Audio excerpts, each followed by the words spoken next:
Well, hello there, beautiful people. Welcome back to the Streamy Doodlebobs. We are in January. We've just played Billericay. We're about to play Filed. Very, very simple, very straightforward. We're going to have a little blast, try and get ourselves through a few rounds of cup action, and then hopefully good things will come to us all. Good things will hopefully be coming to us all. Anyway, that's what we're hoping for. Just making sure I have got everything set up and running in the background, because otherwise we'll be in a load of trouble. So bear with.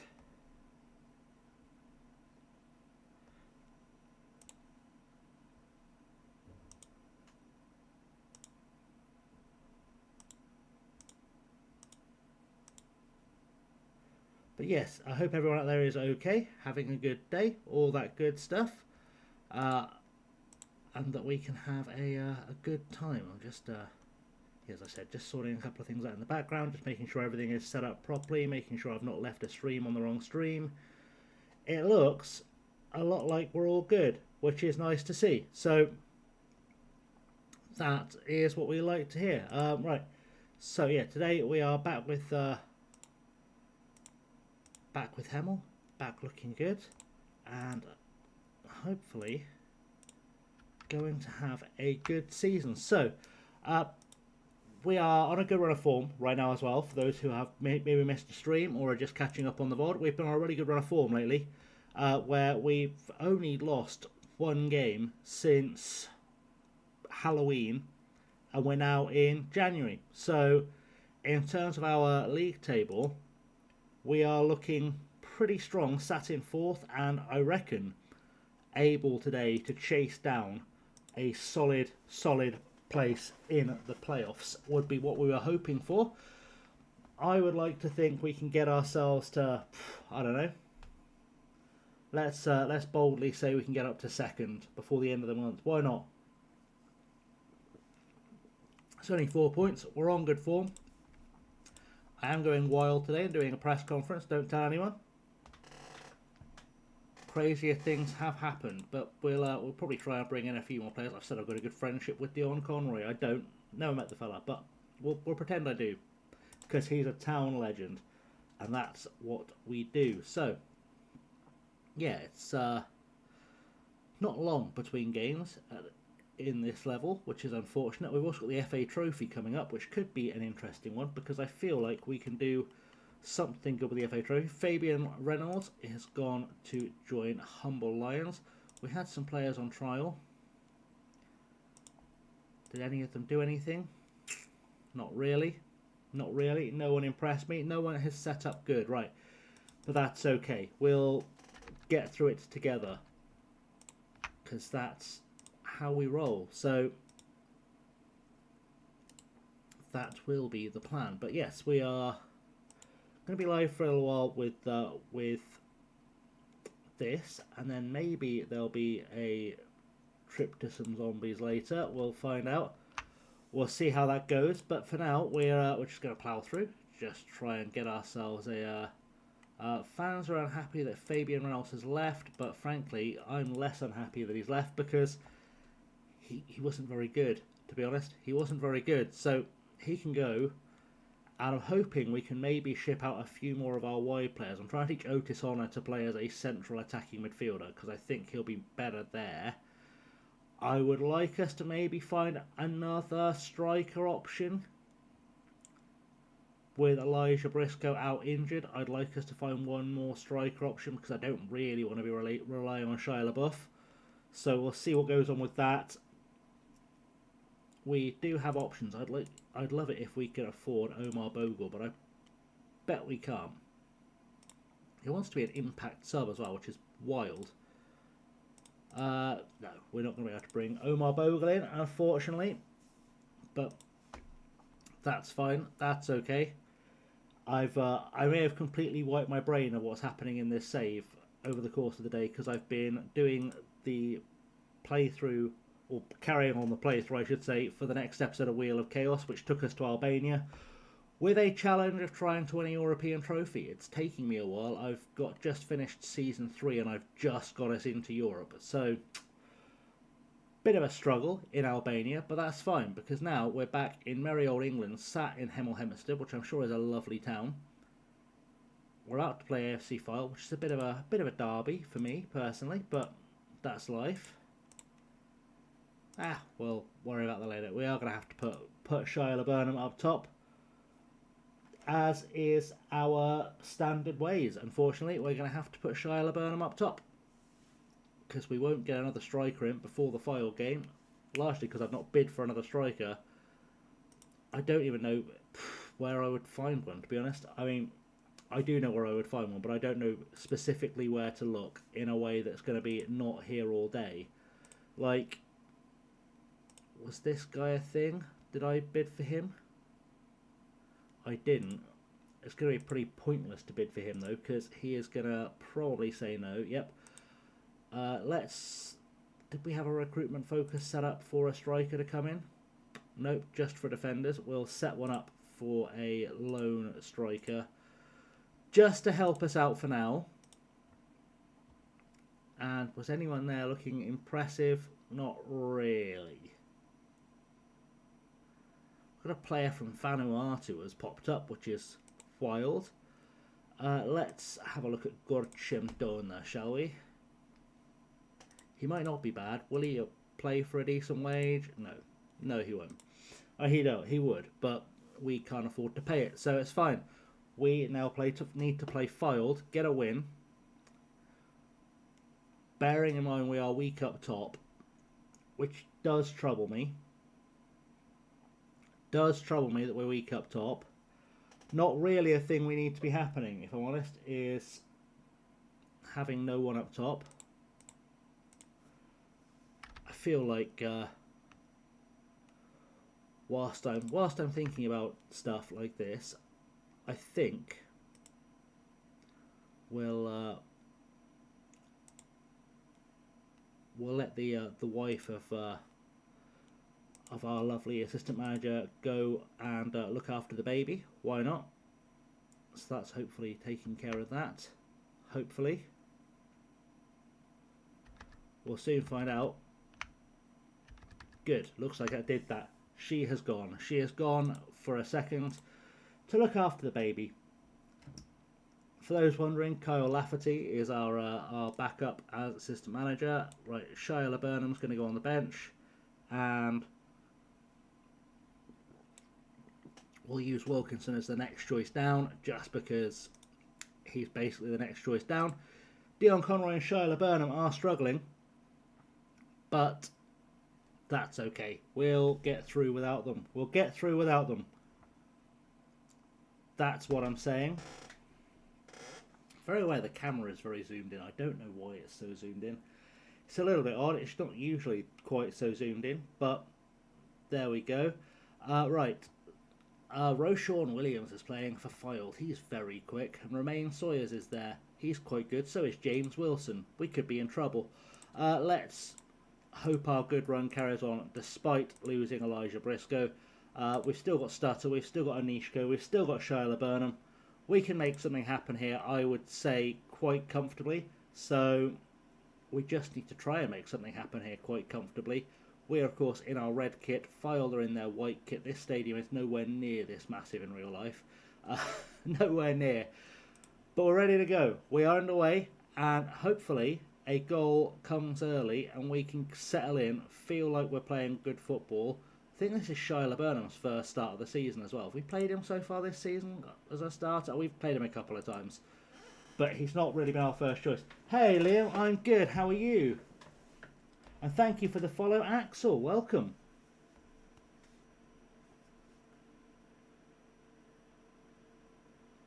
Well, I appreciate the offer, Axel, but I don't really do the paying for scam thing, I'm afraid. Glad to hear it, Liam. Glad to hear it. So we've just got underway. You've missed pretty much nothing, bar me having a little chat about how we've lost Elijah for a couple of games because he's picked up a knock, and how there are a lot of really good players in this Filed side, including Roshawn Williams, who is ridiculously quick as a centre-half. So that's a thing, but I still think we can get a result today. That's what I'm saying. I think we can get a result. We can carry on a form. Beckford's got a foot in there, which is good. and if we can keep with this tactic working, I think we'll be solid. I am just worried that without Elijah Briscoe up top, we have got a real lack of firepower. Supermarine, I haven't touched it since I recorded Friday's episode, because I have been trying to progress the save for the next episode of the Wheel of Chaos. That's kind of been my focus the last couple of days. I've already got Friday recorded and uploaded. Is it Friday today? It might be Friday today and I've just lost track. No, it's Thursday, yeah. Friday's episode is done, dusted, in the can. As far as I remember, I should check that. I should check that because I know I recorded it. I know I edited it. Did I remember to upload it? And if I didn't, this would be a great time for me to be reminded that I forgot to upload it, because otherwise we'll be in trouble. I have not uploaded it, which is a problem, but just make sure I've got it there. I've got it ready to go. I just need to upload it. I've even made the thumbnail. I just need to upload it, but that's fine. I can do it after stream.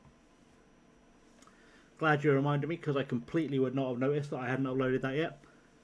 So that's a thing for the back of my head. I got distracted from uploading it straight away because of the issues with my editing software, but the edit's fine. It looks good. It's just I got distracted trying to figure out what I do as a backup for the edit, because my usual editing software is going to be unavailable for a little while, so I'm having to switch programs, and I'm going to have to try and learn that over the weekend. So don't be surprised if something entirely random comes out this weekend on the channel, just because I need to put together an idea and turn it into a video, so I've got something to edit with, which will be nice. We'll see how that goes for me. But for now, this game is not going very well. Our front three are basically not in the game. We are not having as much dominance as we were last time out, which is far from ideal. And I would go so far as to say we could lose this game quite comfortably if we carry on playing the way we are. That's come off everything and been clear, which is beautiful. But yeah, I think this may not be a winnable game, especially because I don't really trust Shia Burnham, and Ronnie Stutter's not really proven himself to be a proper goal scorer yet. And with Danny Anishko also not performing, I could go any which way but loose, to be honest. Could go any which way but loose, this one. I am a little bit worried, of course, as well, because there was no real gap between games, which hasn't helped us. So hopefully we'll... I mean, why would you go in on a guy like Cahill just standing on the ball? He was no threat. Just stand in front of him. Just poor defending. Just poor defending. But such is that life. We are going to defend this. Nope, we're not. There we go. We can always rely on Dion Conroy to do a hoof up the field, and that's what we like to see. So we've been unlucky so far. I mean, I don't know if that's entirely fair. I don't think we've actually done anything, but we'll go with it. We'll grab these guys and just say, look, I'm not happy with your performance tonight. Could you maybe be a bit better? And hopefully the second half they will maybe be a bit better. This is, of course, as well, the first time that Burnham and Stutter have played together. So it is going to take a little while to get that relationship going and make them into a real strike partnership, as Watara is coming back to help out in defence. Halliday forward for Thomas. Thomas goes out wide for Domi. Domi for Beckford, and Beckford will go back to Domi. Can we build something from here? Because Domi has been quite a solid player for us. Watara is everywhere at the back at the minute. Burnham's through. Can he cut it back? Has a shot instead with two players on. They've really got to deal with that. Hi Simon, how are you doing today? You've missed nothing realistically, bar a foul goal. We are not playing terribly well, and Elijah Briscoe is out for a few days, so we're having to play with Shia Burnham up top because we didn't really have any other options.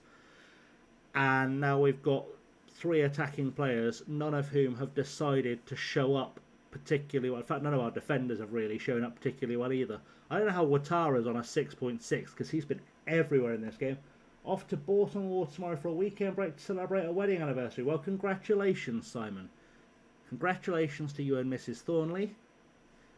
I hope you have a lovely trip.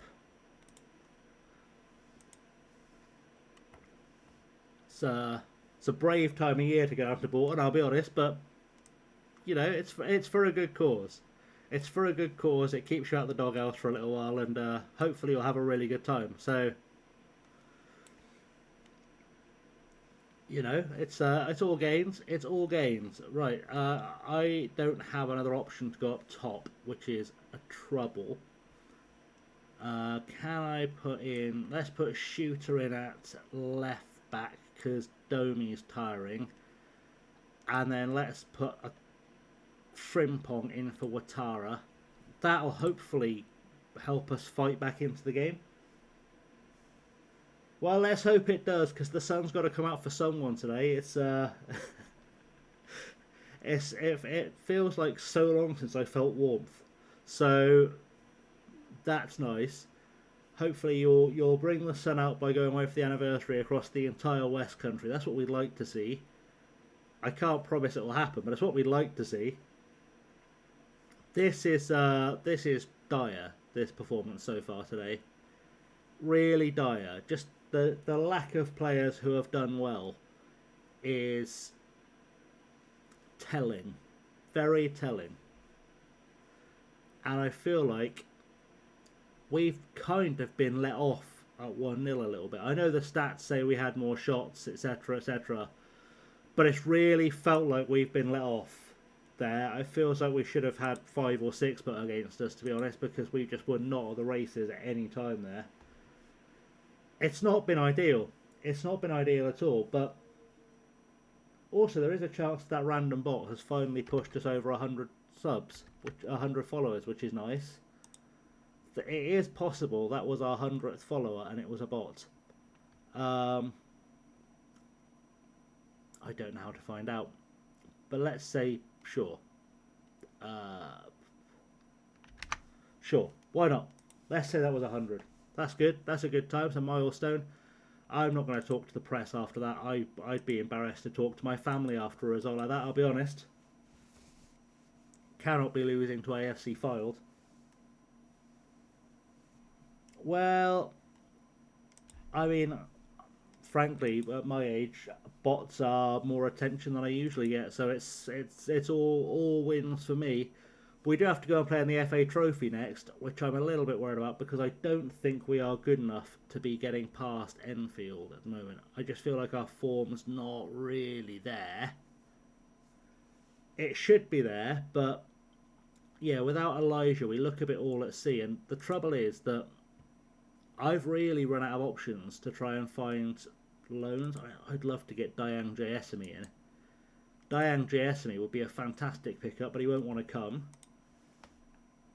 And where else do we get a striker from? That's the question. Where do we find a striker from? Let's have a little just check of the database. Let's check anyone listed for loan. It's not a big list. And how many of them are strikers? Why doesn't it have a position thing in that one anymore? I think we looked at Tirapshin and he wasn't available, right?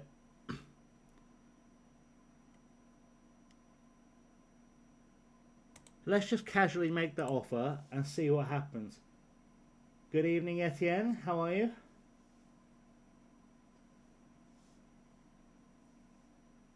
Bonjour, Etienne.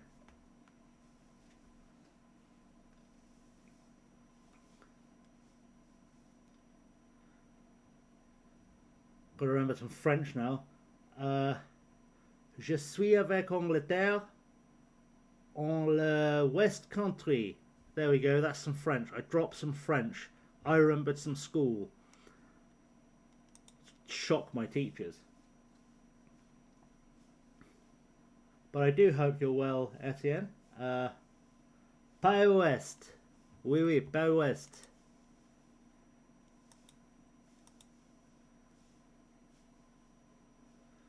I feel like I should use more of my linguistic skills, because occasionally I'll be in a... So, in theory, I speak several languages, but I often find that because I don't use them, because the only people I speak to are around Wiltshire, I don't have to speak many languages very often these days.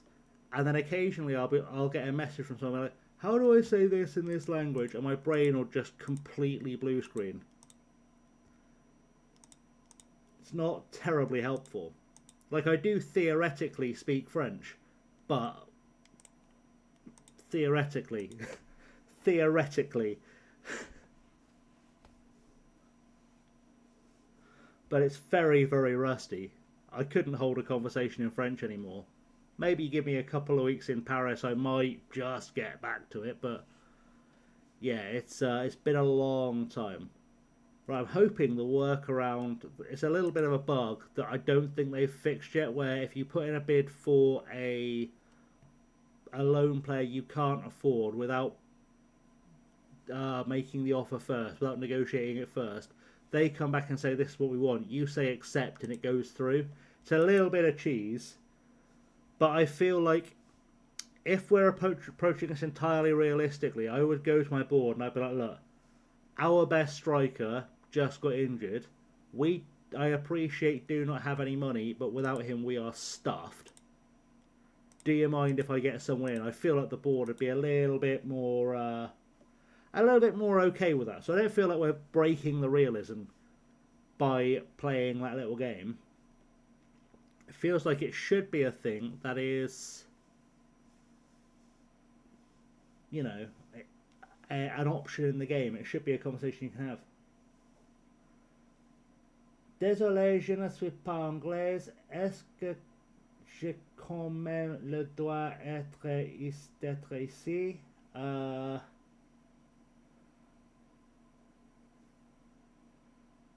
I think that says, sorry, I don't speak English. Do you know when the right is? Where the right is? Hang on, let's ask. And what's really funny here is that they might be using Google Translate from English into French. That's also a possibility. So, you know. Sorry, am I not English? I'm not English. Am I still allowed to be here? Oh, oui, Etienne. Oui.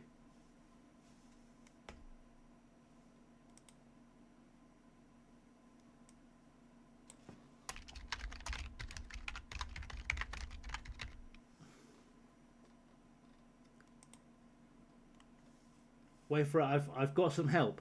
Vous êtes les bienvenus ici. Totally didn't Google Translate that.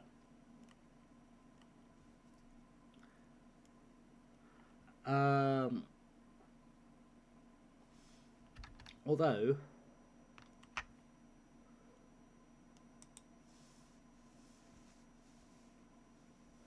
we are very inclusive. We are very inclusive, Simon. It's what we try and do, you know. We try and welcome everybody.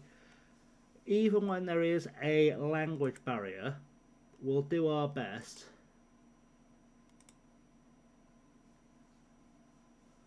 I'm just having a little look just to see if I can help a touch. See if I can help a touch.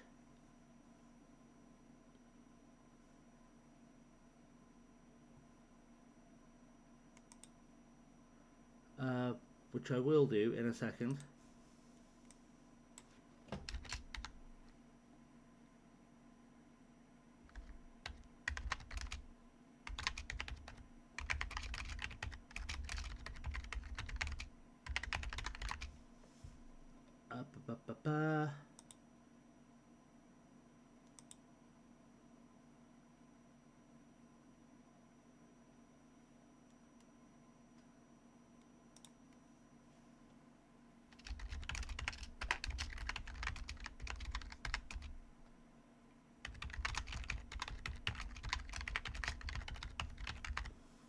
Let's see if we can help with this. We're gonna have a go. We're gonna have a go at this French.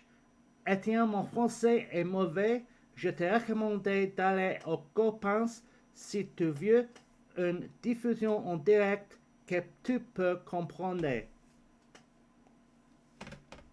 For those wondering, there is a French-speaking streamer called Les Copains, who is currently on, who is very, very good. A very, very good FM streamer. So, you know, we can help out a little bit. We can help out a little bit because I couldn't do this in French with a gun to my head. I couldn't do a whole stream in French with a gun to my head. There maybe was a time 20 years ago when I could have pulled off streaming in French, but streaming wasn't really a thing then. So, such is life. We desperately need a striker option. We really do. I am going to swap Wilkinson and Pavey just for now. Just because Wilkinson offers us cover in 2 places. Right, let's go see if we can win the FA Trophy. That's the plan. We're going to try and beat Enfield and win the FA Trophy along the way. Just so we can have a thing in the bag. I am into my. I think like the beyond this season, we'll have a look at what our rep looks like. And yeah, it might be a Wiltshire thing. I'll be honest, Liam and Simon. It might be a Wiltshire thing. They're struggling with English. I popped out to Tesco the other day. Earlier today. And some old lady asked me for some help, like reaching something off a shelf. And it took me like 10 minutes to figure out what she was asking for because her accent was so thick. Like, bear in mind, I'm not from Wiltshire. I'm a transplant. And occasionally I'll hear someone with such a thick Wiltshire accent that my brain just says no. my brain just refuses to admit that it's English. Which is odd because my dad is from Swindon and my dad allegedly has a really thick, like, bumpkinny Wiltshire accent. But because I've grown up with him, I don't hear it. But whenever I hear anyone else, I just have no chance.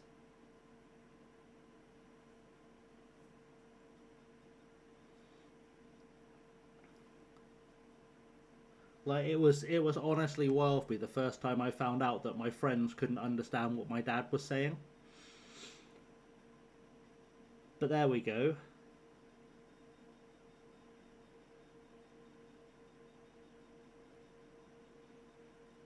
Right, we are I think we've had like the FM curse where I've saved the game and then, you know, we've loaded it on another day and just everything is broken. But it could just be because we need Elijah to make this tick. I'm not happy about both our centre halves being booked. Half an hour into the game, that feels like it can end badly. As Emerson's now through, and we've got very much let off there. I think it's everything about this team should be fine at this point. Like, we should be ticking, and I think it is just that Shia LaBurnham's not really good enough to be playing up top for us, to be honest, but we've not got anyone else. Hopefully we can get Tim Apsion to come in, and we're going to need him because Angelo Capello, who might or might not be related to Fabio, has just scored. I have no idea if he's related or not. He could be. It seems plausible, although why he would be... I've been saying all along we're playing Enfield, we're playing Halifax. Did we play Enfield in the last round? Was that what happened? Is that what my brain's got that wrong? I don't remember. There's a Giggs there as well. You've got a Giggs and you've got a Capello. Maybe.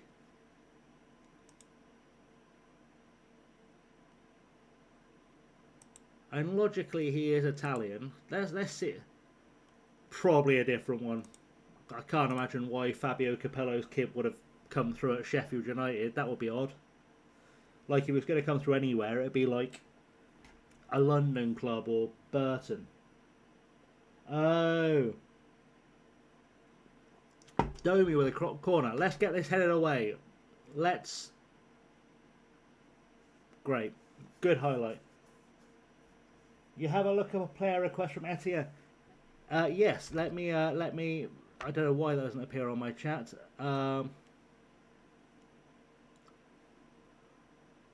1 second.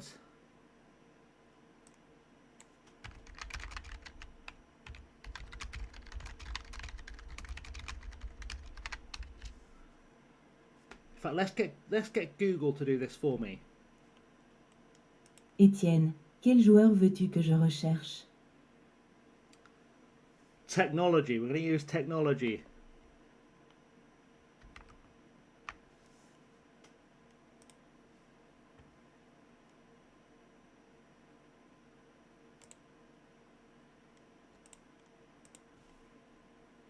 I don't know why the other Twitch chat, the chat I've got up to my side, doesn't show me those requests. I need to look into that because that's going to be a problem.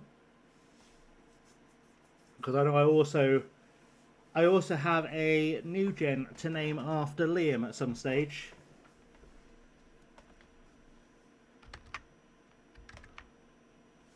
What's odd is when you redeem highlight a message, that also doesn't show up in the chat, which is a little bit awkward for us. I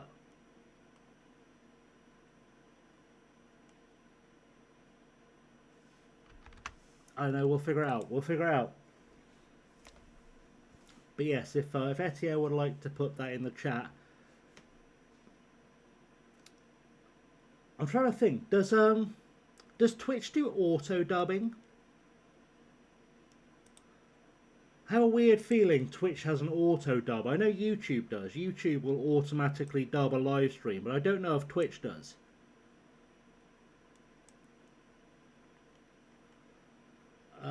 Let's swap those guys around. We'll put Shooter in there. We'll take off Conroy for Rowan. Think I'll take off Thomas as well. I only get 3 subs in this bloody competition. Ah. Okay, that'll have to do. That'll have to do.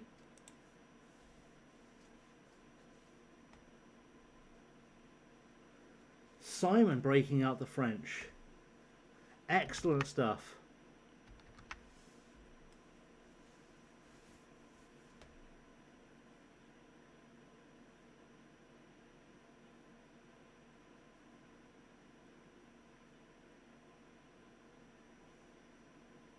Oh, Lewis Beckford scored while I was trying to see what was going on with the looking up a player.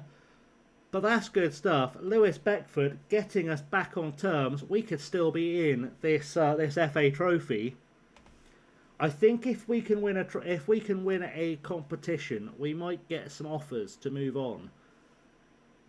And because I wanted to sort of spend as little time in England as possible in this save. I don't like last time we did the journey. I felt like we did it on the YouTube channel. I feel like we came back to England a little bit quickly because we sort of did like Belgium, then Sweden, then Wales, then came back to England, and it felt like a bit of a shortcut. And I feel like it'd be nice to have like us stop at England to establish ourselves, as Stutter tries to score.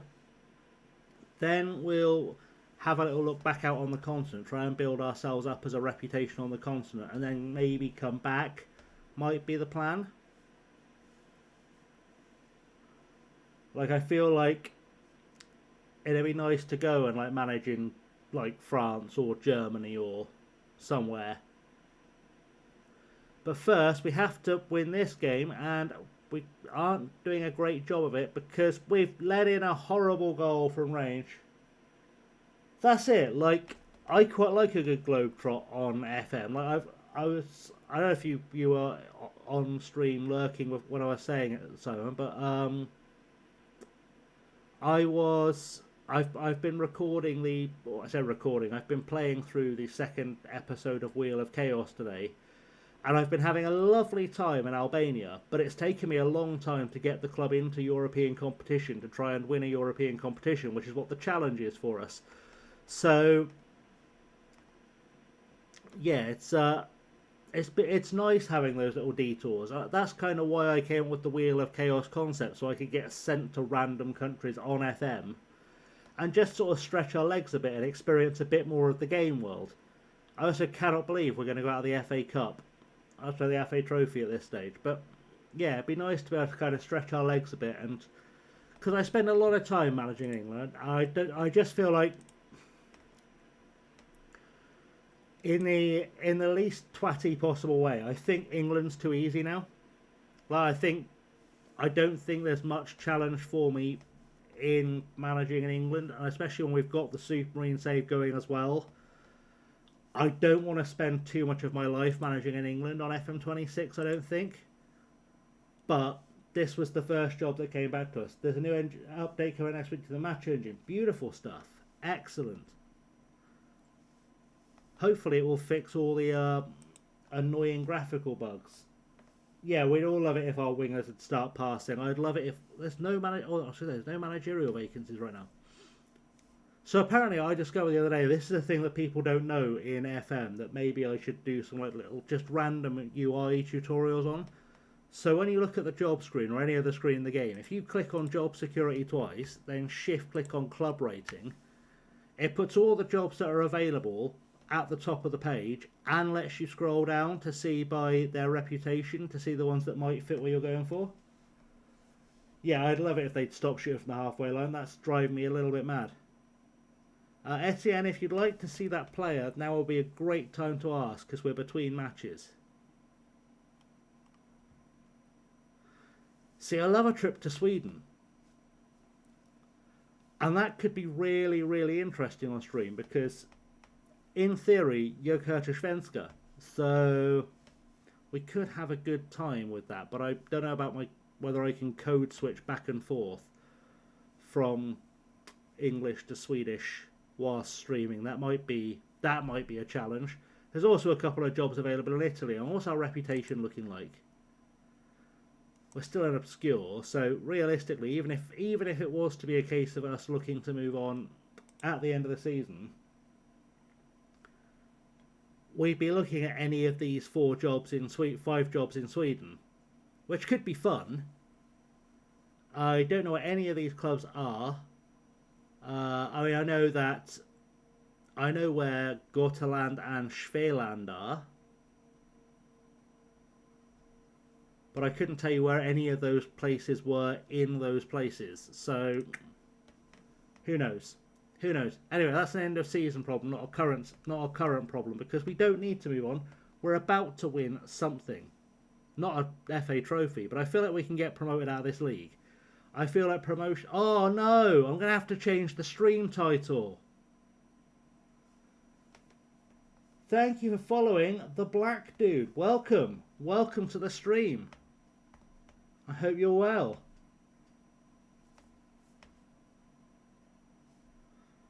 Welcome to our... Oh, we've got Tim Apshian through the little cheesy back door.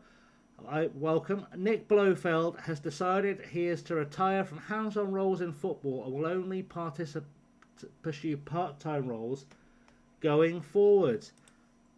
What are we going to do without Blofeld? Is he still going to be chairman?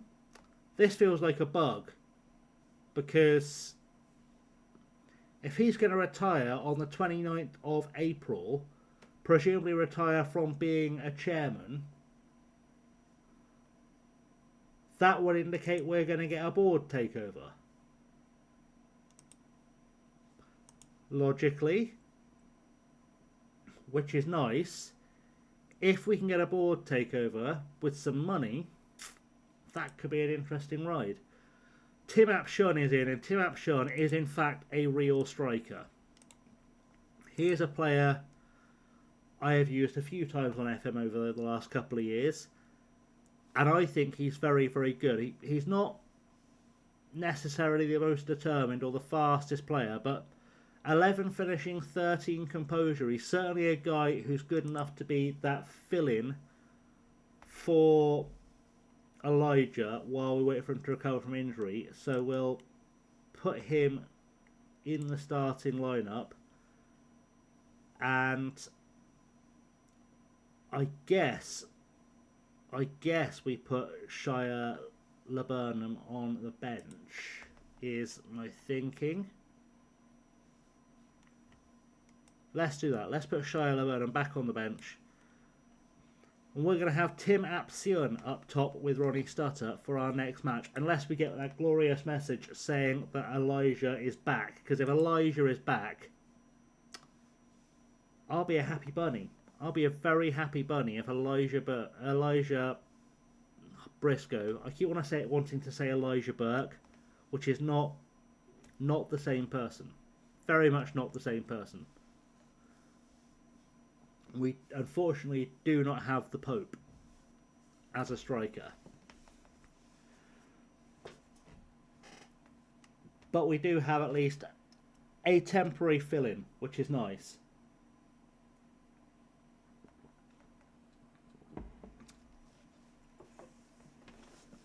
And hopefully Tim Apshon will be able to get some goals at this level.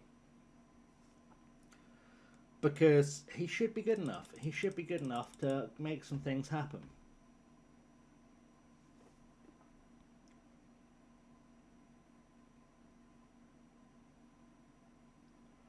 We hope. We hope.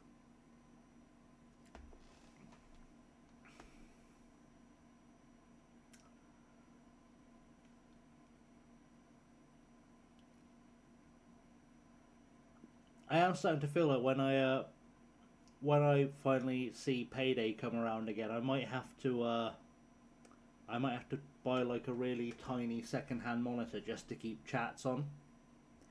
I think that might be a thing, like just a sort of side monitor just to keep chats on might be helpful. Because then I can have the actual chats that I can see all the bits and bobs on. But if I had to guess, my likelihood of finding like a cheap PC monitor are probably quite low.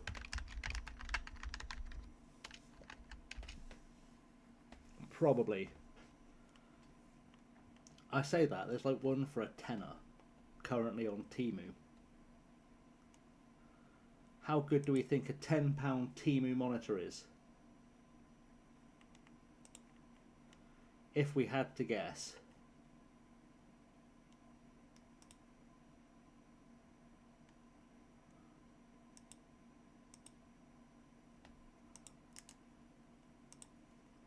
If we had to guess, let me show you guys while we're between games. This is the.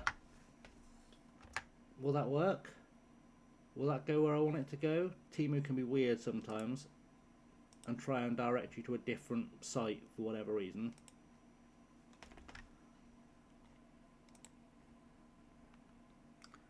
Let's have a look. Are you going to show me it? Or not? Genuinely unclear if it's going to show me this. Come on. There we go, right. So, yeah, I might do an invest in what could be the worst investment of all time. But this is apparently a £10 monitor with free shipping. Oh, it's only a screen. I was like, that's only a screen protector. I was like, that's way too cheap. I was like, wow, that's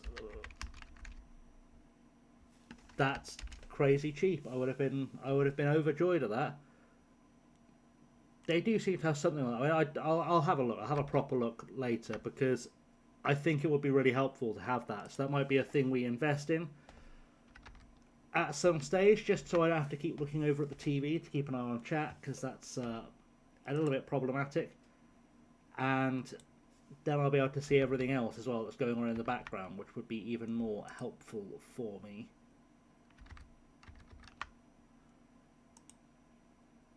I probably can get one off Facebook. I mean, to be fair, I might find one on Facebook Marketplace being given away, to be honest, because you know how Facebook Marketplace can be. I mean, there is currently one on eBay for £12.94 too. So that could be a possibility. Evening, World of Warcraft. How are you? How are things going? Sorry, I've just been having a little wee shop because I was thinking I might need to get a second screen so I can see chat properly. And I might have cheeky just found one for about 12 quid, which would be fun, but we'll have a look. We'll have a look off stream. I don't want to get distracted by trying to shop whilst on stream. Get an app when YouTube and Twitch chat combine into one. That might help. I'm good, Warcraft. I'm good. Yeah, send me a link me, and I will have a look, and I'll make a note to get that app on my phone, because then I can see both, and that would be fantastic. But yeah, I do think I maybe need to get a second screen anyway. It would be very helpful. Just to get all that together. We'll tackle that when we tackle it. It's not a 100% immediate priority. I am still on Discord. I just haven't logged into my Discord for a while, but I am still in my Discord. I think the only person that's posted in there recently is my friend Ashley, because I can't figure out how to make my Discord connect to tell you if I am online. I said that now, and it's not letting me into my Discord, which is great. Well, it's not letting me into the Discord. It wants me to in fact, whisper it to me on Twitch. That's the best way. Whisper it to me on Twitch. That'll do it. Because I've got the YouTube chat on my phone in case our friend shows up. So I can't use the QR code to log into Discord on my PC at the moment, which is a pain in the arse. Like, I understand why it exists, but I really hate two-factor authentication. Really hate two-factor authentication. It just drives me mental. Really drives me mad.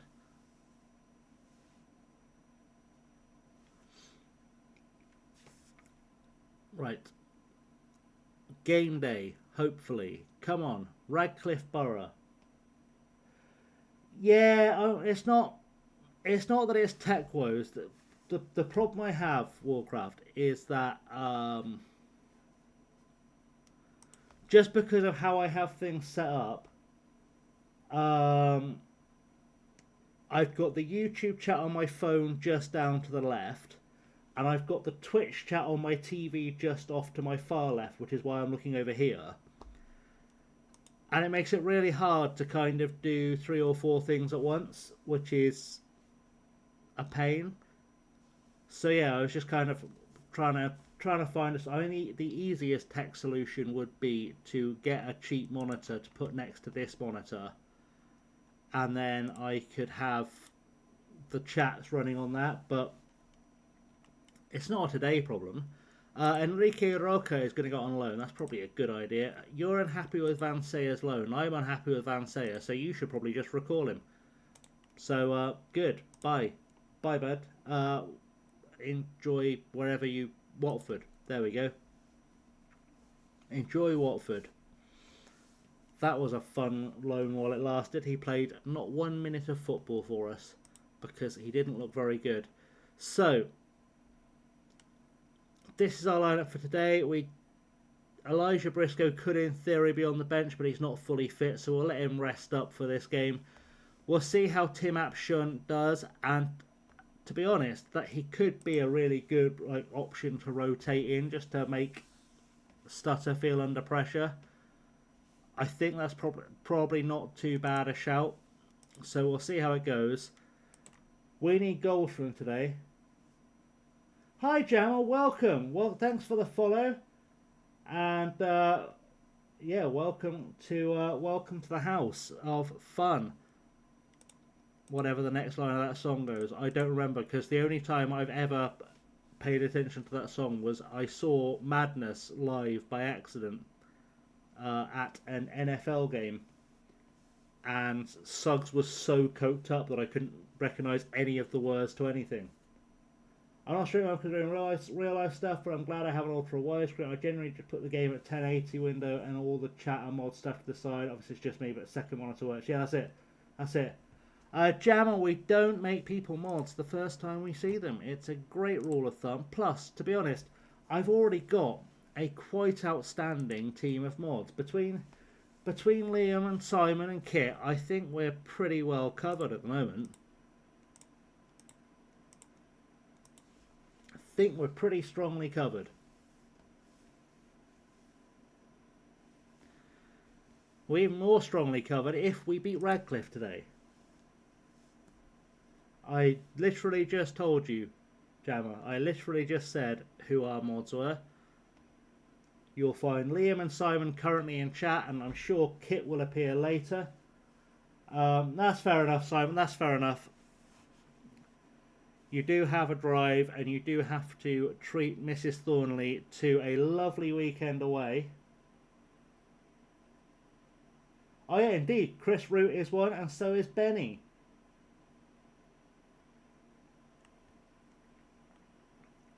But Root is probably down the pub right now, if he's not streaming. And Benny is in a different time zone. Benny is an excellent backup mod for when I decide to go super late and Simon and Liam are in bed, because Benny is on the east coast of the US. He's in Philadelphia, so he helps out a lot. There are 3 key mods, Jammer. There are 8 mods, yes, but there are 3 who are here most regularly, is what I will say.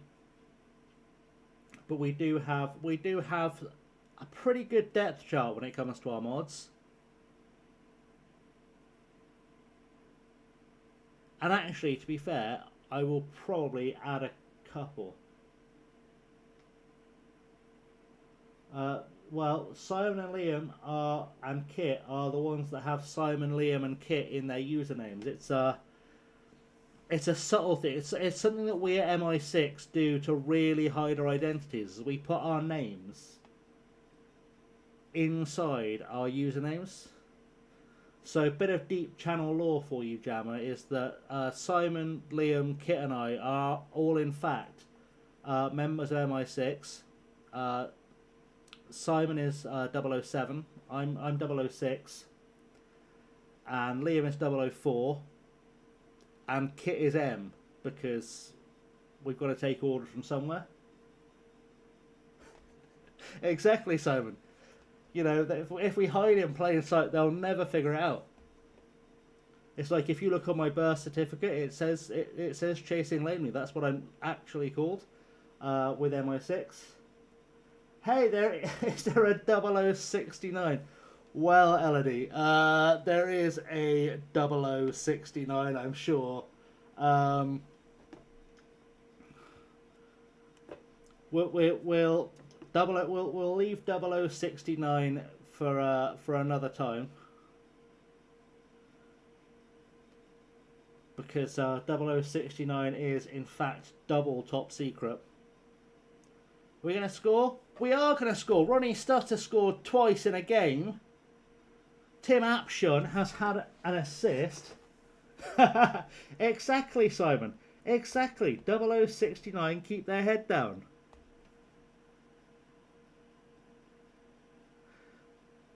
They are well known for playing both sides. Some would call them a double agent.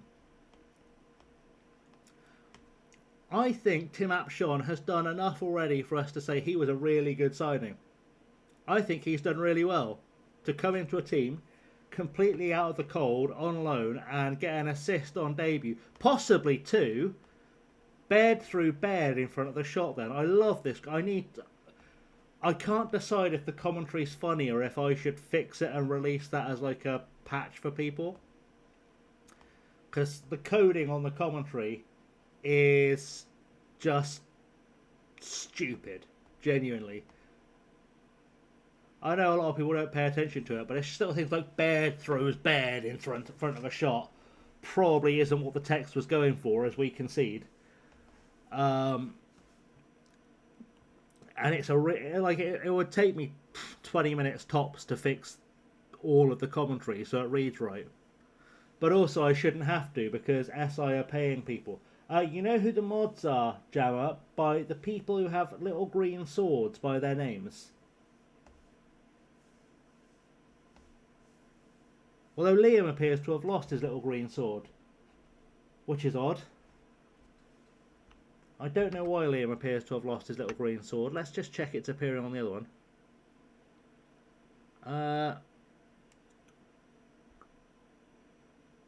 Let's have a look. Oh, that's weird. Somehow Liam had been demodded, and I don't know how. I fixed it now, but yeah, I don't know why Liam had lost his little green sword, but we've given it back. Jammer, we are fine. I am very, very happy with the team we have got. Thank you very much.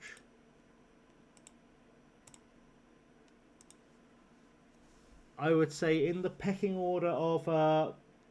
yeah, it might have been. I thought I'd given it you on both, but there we go. We're sorted now. Yeah, in the pecking order of people to become mod, generally speaking, Jammer, it's people I know have been around either the Twitch or the YouTube for. Hey, Rich, how are you? And Angry Bee, welcome, welcome, welcome. That's quite a squad who have just appeared. Welcome to Rich and Angry Bee.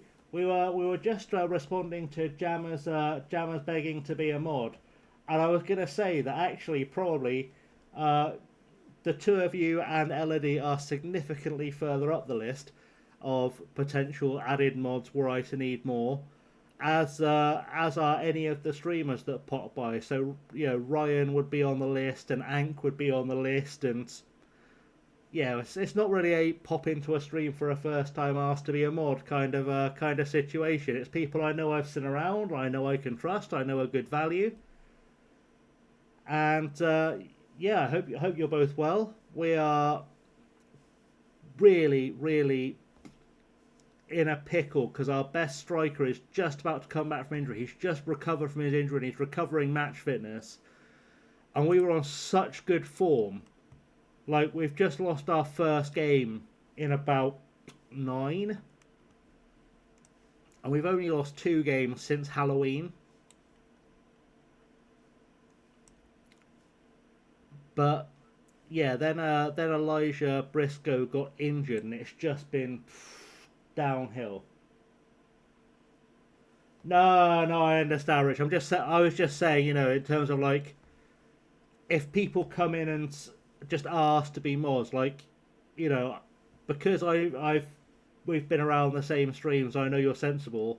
If I was looking for mods, it would be a case of I'd have slipped you a whisper and like, do you fancy helping us out kind of thing, you know, rather than like I'd have just made you a mod, you know. Although I did do that with Simon and Liam, but you know, that's it. I mean, my general rule of thumb is that if I have people I know are streamers that come in to chat or raid fairly regularly, I will make them mods just because it's always helpful to have someone who knows what they're doing. Like, if I can't figure out what I'm doing or how I'm fixing a situation, I can say, hey, could you mind just taking a look at that, and they've got the tools to do it. But yeah, certainly not a thing that gets handed out on a drive-by, that's for sure, because you never know what chaos will happen from doing that.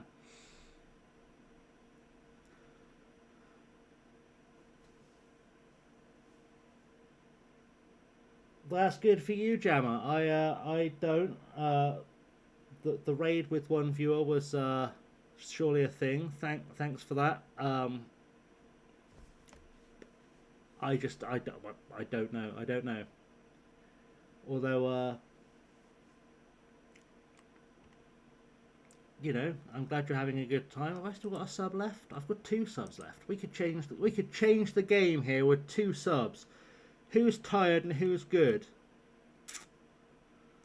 Let's take out and replace our 2 centre mids just with some fresh legs, just to see if we get a goal in the last minutes.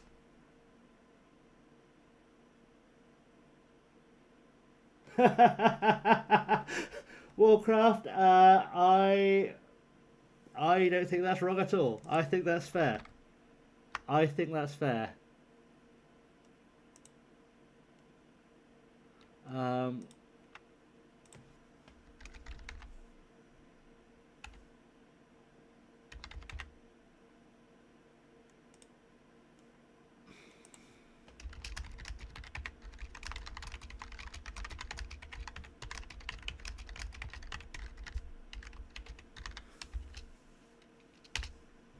Just sent you a... I don't know if you can see the one that device you're using, Liam, but I've just sent you a wee whisper.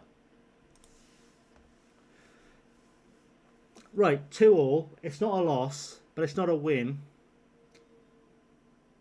Maybe they're from Aberdeen Bunch of Numbers family, a noble and trustworthy clan. Indeed, indeed. Aberdeen Bunch of Numbers, such a legend. Family of proud Scots from the coldest place on earth where nobody speaks proper English.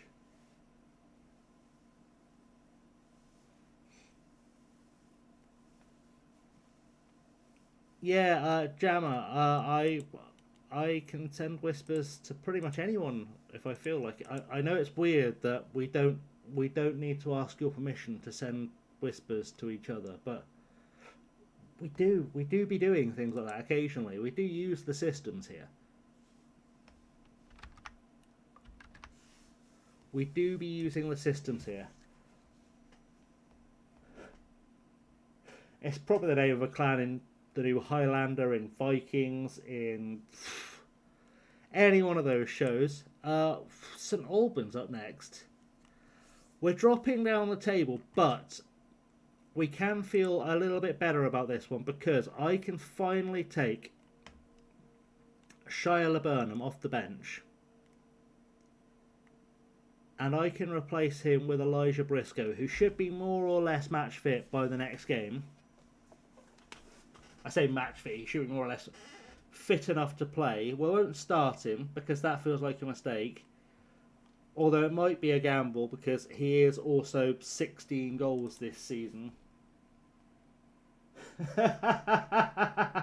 Exactly, me, exactly.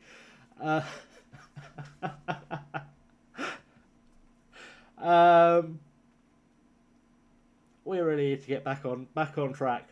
Really need to get back on track.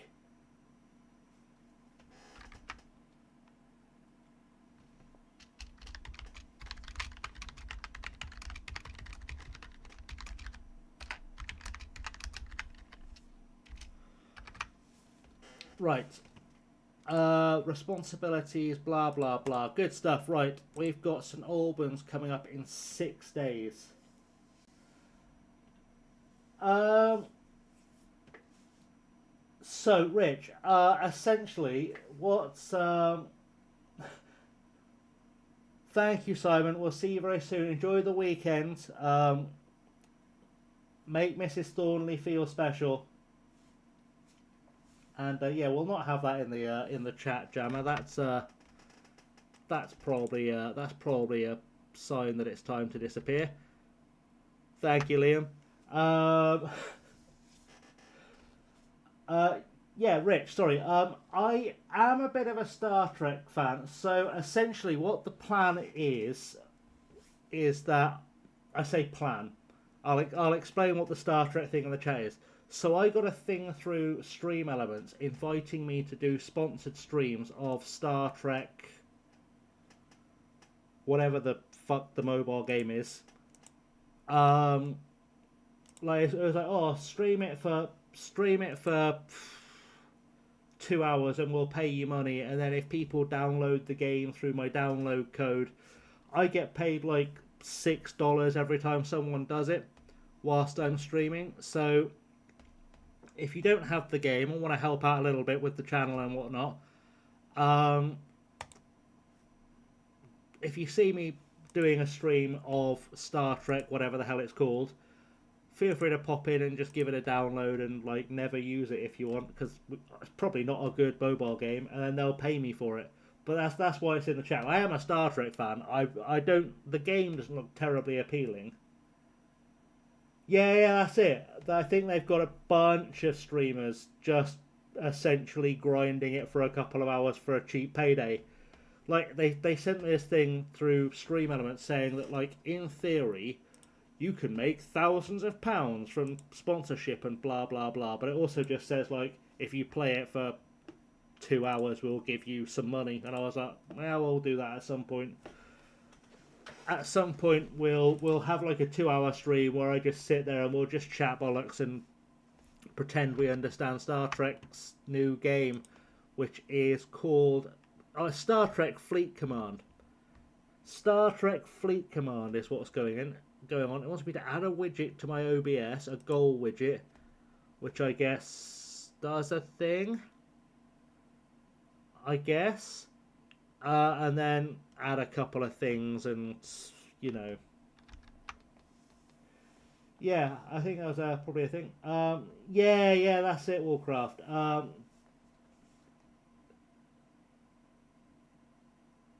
It does have some jewelry. I did have a little look. I think when we finally do that stream, I think we're probably going to be we're going to be playing with my personal favourite Star Trek character, which is Michael Burnham. I think that'll be the captain we use, because I think that'll be fun. But yeah, we'll give it like we'll just do a 2-hour stream. We'll see if anyone takes any interest in it.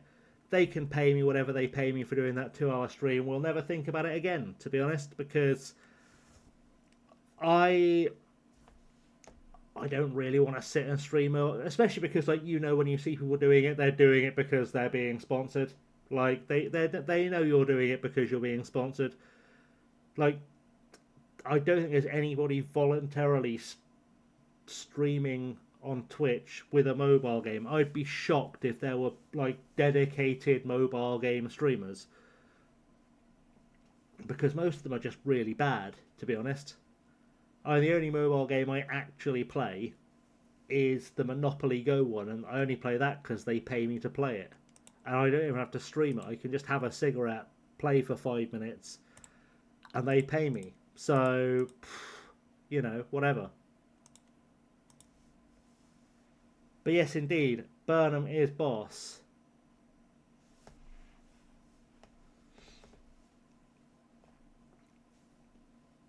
But yeah, I go hot on. I haven't seen Strange New World yet. I am planning to sit and watch it.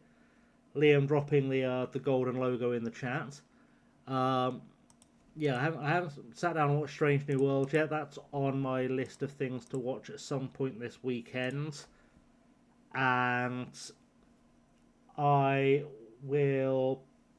I can't remember if I finished watching the last series of Picard or not.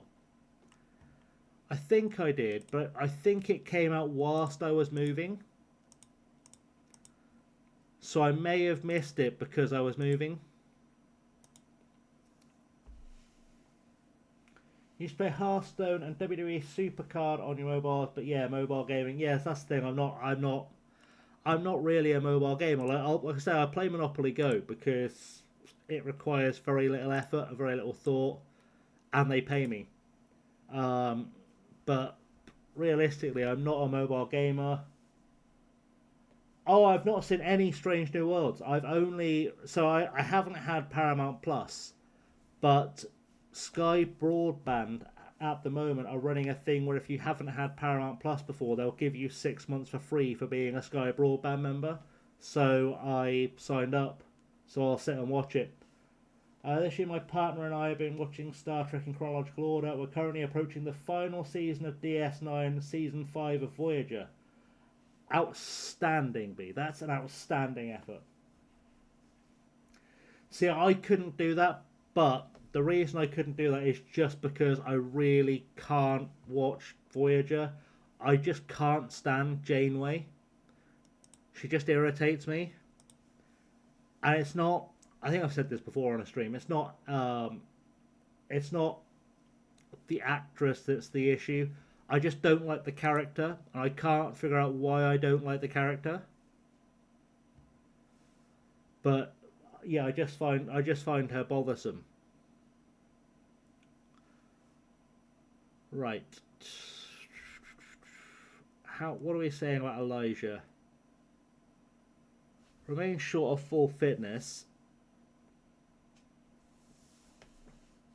I haven't seen Strange New Worlds yet. That is my plan for the weekend, is sit and watch some Strange New Worlds. Right, I'm going to do a quick stretch break. And for those of you who aren't on Nitro or whatever, you'll see some adverts for a second, because I will I'll run some ads. That's a good endorsement. Yeah, I'm going to run an advert, go for a quick stretch, and I'll be back in a second. So we'll get into Janeway when I return as well.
There we go. We're back now. Let's get caught up on what I've missed about the Star Trekkery across the universe.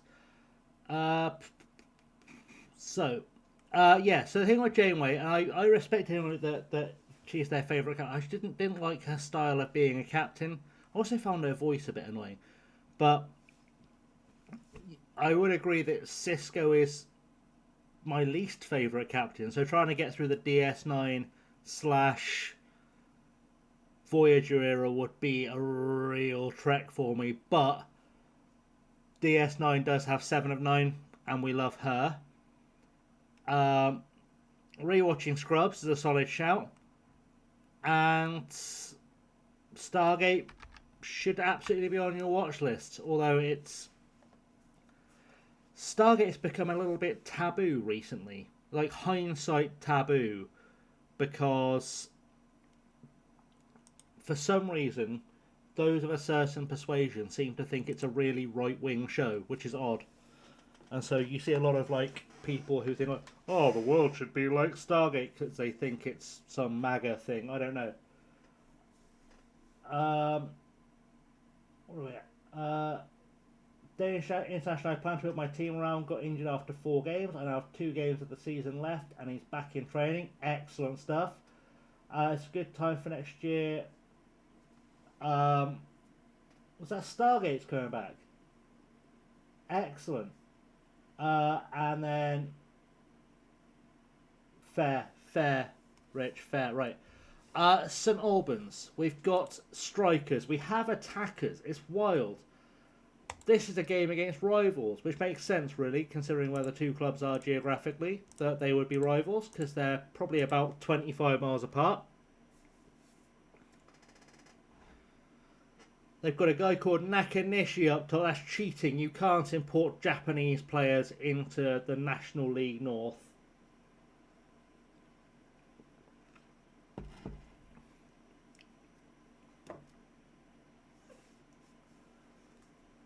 You just can't do it. It's interesting that watching them chronologically made you like DS9 and Voyager more.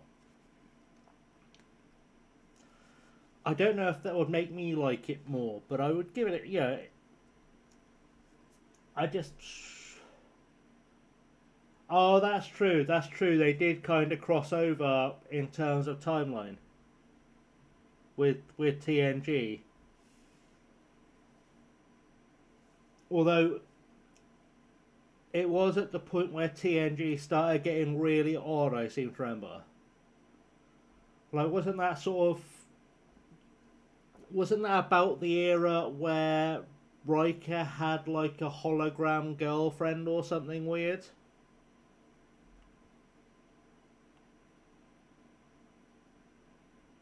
Am I remembering that right? Did he not have a girlfriend in the holodeck or something really odd? Like, it was like he had like an AI girlfriend, but like 30 years before we knew what that was. I get that, Rich. I do. I don't know. It might be one of those weird autistic sensory things. It might just be that like something about about her voice bothers me. It's certainly not a knock on her or the actress, but it was Ensign Kim in Voyager. I knew there was someone who had like a weird hologram relationship thing. It was odd.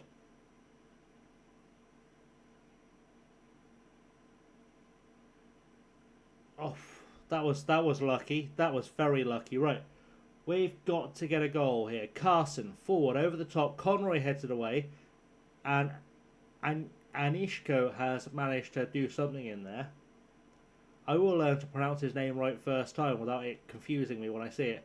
Alton to Makiewicz to Aris. Aris goes forward to Akinyimka. It's too many eyes. Too many eyes. I can't pronounce names with too many eyes. Akinyimka.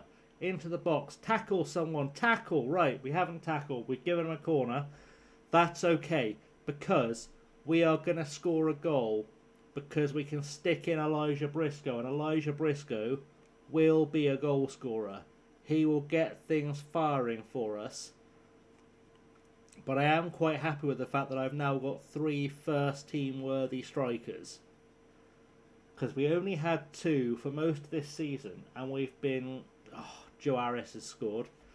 We have been a little understaffed up top, but we did start the season only playing with 1 striker, so having 2 wasn't so bad. But then when I went to this diamond and started playing 2 strikers, it became an issue, or like a problem waiting to happen. So having that third option is going to be helpful, and Shia Laburnham may well help as well. Who, if you've not seen him, that is his actual name. He is Shia Laburnham. Testing. Are you having issues, Liam?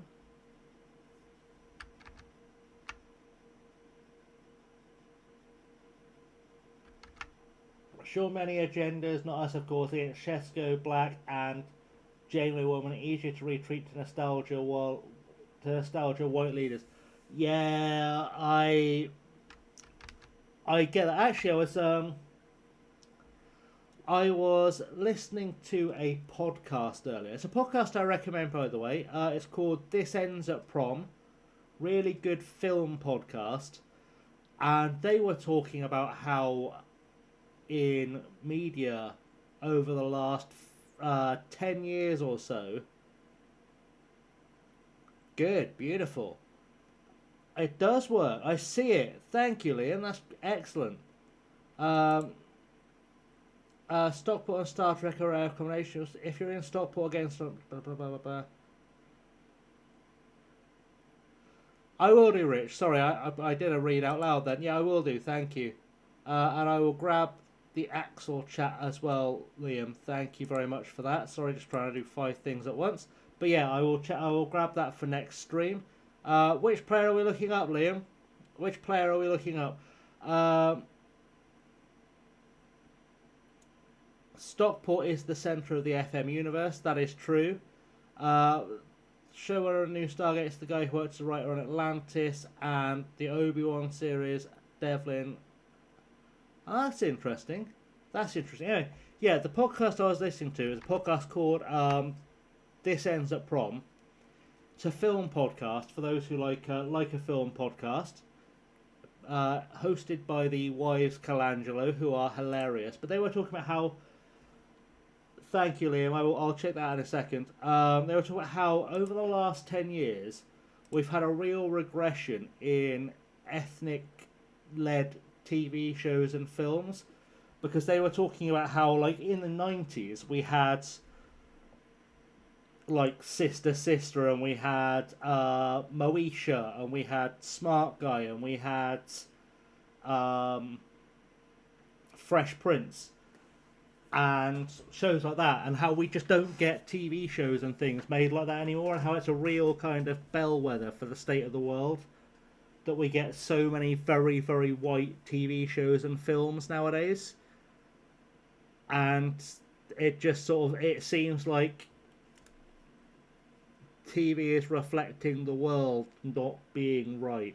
It was a really interesting discussion, especially considering it was part of a movie featuring a review of a movie featuring the Maori sisters, who I'd forgotten existed. So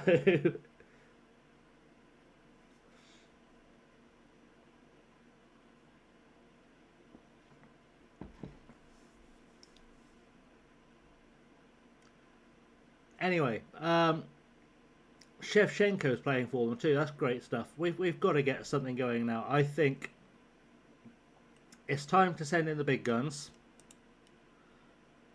We are going to send in Elijah. Domi with a great tackle last ditch. I was just thinking of taking him off. We're going to send in Elijah Briscoe. The little brother, the guy from Smart Guy B. I can't remember which Maori he was, what his name was, but it will come to me eventually. But I can't, as of right now, remember what the guy's name was. Right, it's a bit wholesale changey, but yeah. He came up in this episode of this podcast too, because apparently he just got ridiculously typecast, playing like the really smart little kid in everything he did before he quit acting, which is odd. Like, he just played Smart Guy in everything.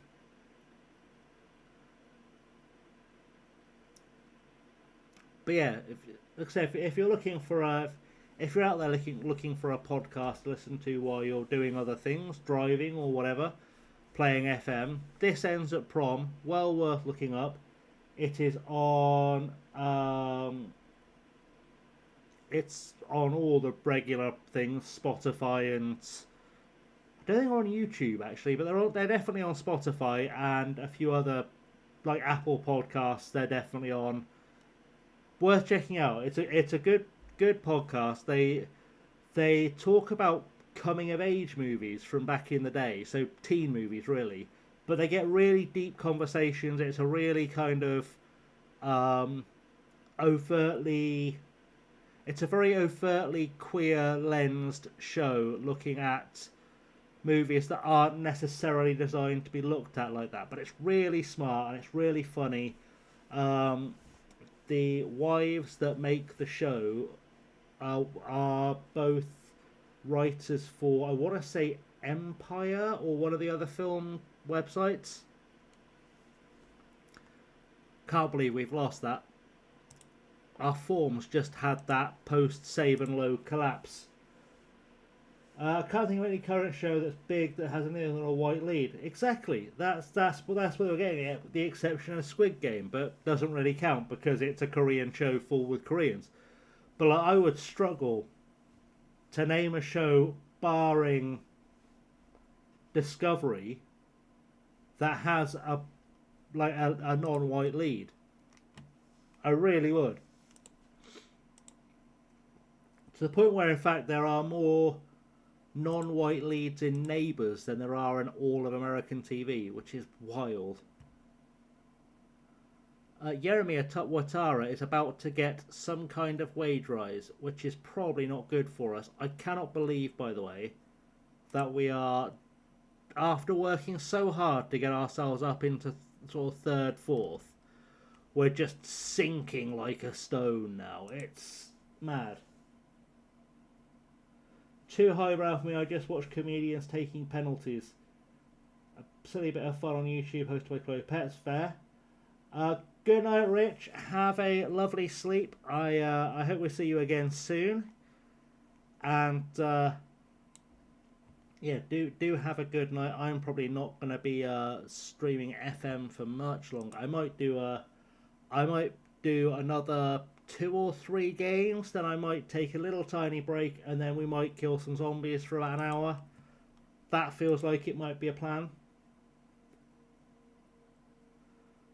Just because if this run of form carries on being this bad, I'll get frustrated, and then we'll all be sad because I'll get frustrated with it.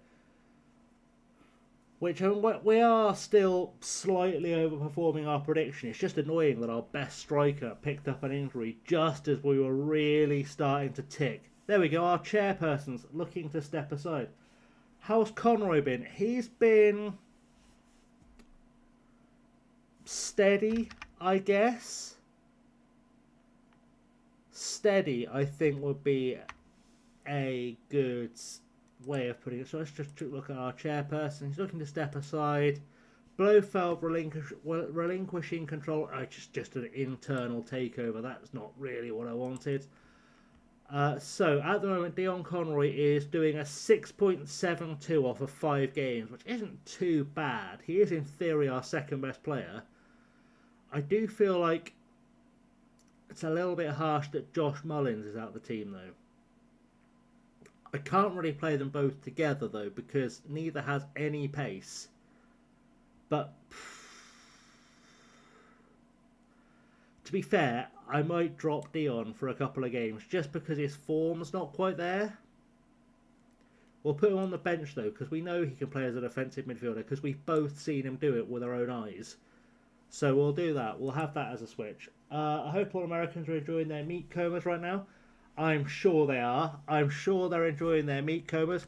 I was looking earlier, actually, on the Twitch sort of homepage, and there are absolutely 0 Americans on, or there were 0 Americans on at all. I don't see any Americans currently on FM. In fact, the current FM English language lineup is so thinly spread that I am second in the depth chart for number of viewers, which is wild because I don't even know who the person who is in first is. Like, it's just it's an odd night. It's an odd night. It's true, they all did long stream yesterday, but then, you know, it just is what it is. I picked up Gary Nunes in my Liverpool women's save for free. I think she was going to help score goals for me. She's literally never played a game because she got injured for 11 months. Outstanding. Start of each map, I can make a prediction for the result if you want. If you get it right, you get channel points.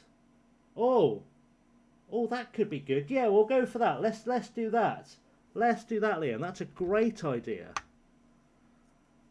That's a fantastic choice of idea. Rochdale in offer for Braverman.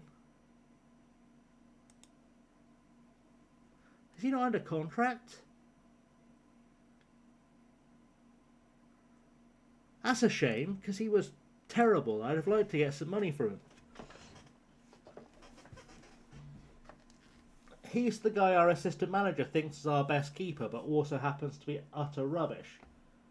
Yeah, I've seen it before, I just don't know how to set it up. But yeah, you feel free, mate. You crack on. That's added fun for the channel Bobs.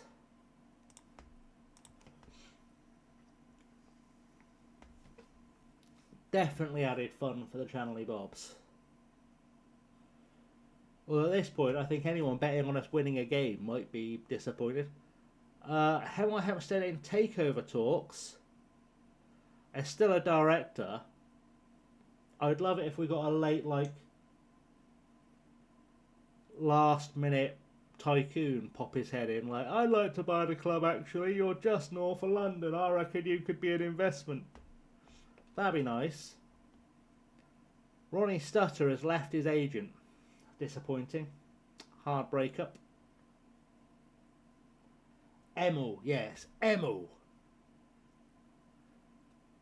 We want to get Hemel Hempstead playing for Hemel Hempstead.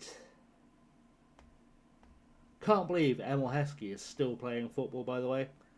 Wild that I learned that the other day. Hemel Hempstead is still playing football. At the age of nearly 60. He is playing for... Hang on, I will show you. I will show you the thing.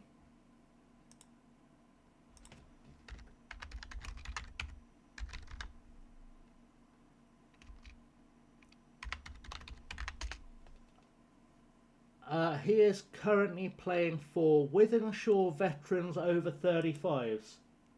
I can't currently see it, but that doesn't mean that other people can't see it, if that makes sense. Yeah, I can see it. Predict the results against Altrincham. I'm going to predict that we are probably going to lose. Oh no, I can't predict. I can't put a prediction on my own channel. Good. Right, so I'll show you this. I'll show you this. This incredible thing. Northern Heights, the United 99 Legends against the Munich 99 Legends. Oh, outstanding. Right, what was I doing? I was doing that. Right. So yeah, this is the big story of it. There is a Sunday League team in Greater Manchester, Wythenshawe Vets, who have got 1,800 Premier League appearances. It's an over 35s team between, so 1,800 Premier League appearances between them. And their lineup includes George Boyd, Papis Cisse, Hemel Hempstead, Stephen Ireland, Nedda Manua, Danny Drinkwater, Maina Figueroa, Jolien Lescott, and Umar Niasse. And they've been beating teams like 13, 14, 15-0. It's mental. Wythenshawe are top of the Premier Division with 3 wins from 3 and a goal difference of plus 19. Mad. Oh, also, Liam, just while I've got this tab open, Cisse could definitely still do a job in League One. That guy's a beast. Absolute beast of a footballer. I would say that for sure. We've got a big picture of him here, but yeah, he was. I saw a picture of him in one of the articles, and he looks like a beast. Anyway, Liam, you were saying the other day that you wanted to have a look at getting Zomboid. This, if it will load itself up. This link here, I'll drop it in chat.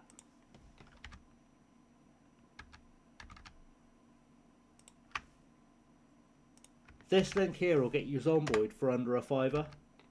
And it's a legit Steam version of Zomboid for under a £5. Like, just throwing it out there in case that's a thing you fancy looking into. Because I know you've been enjoying the zombies.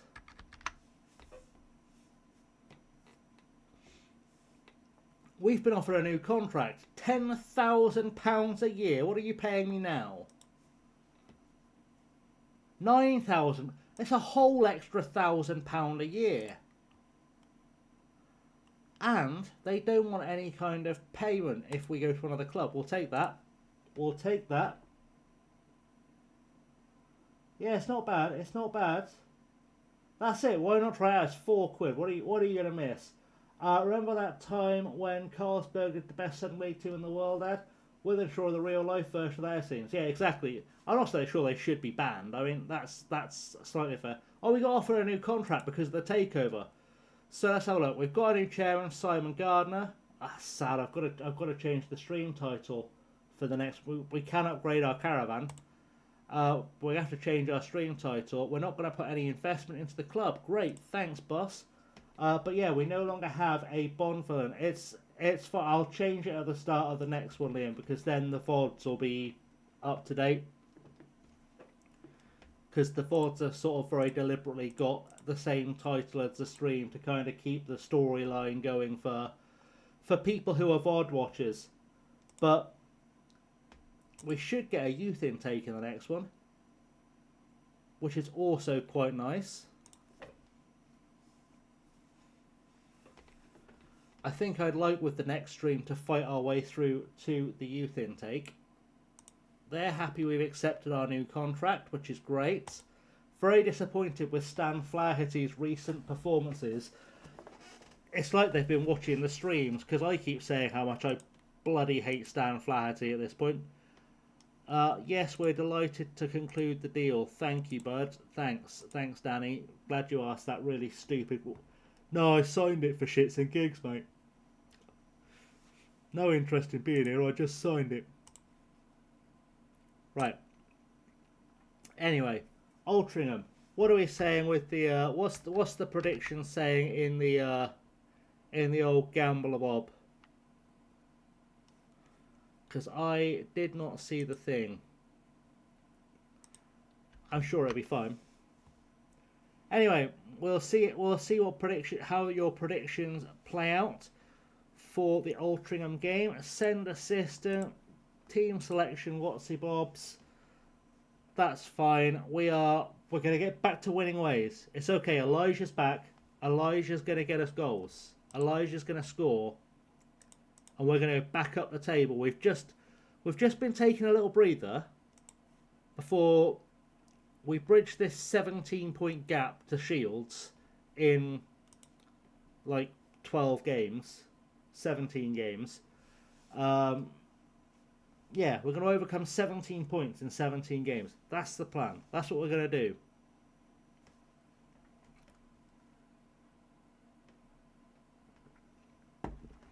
We're going to stick a couple of dozen goals past everyone we play.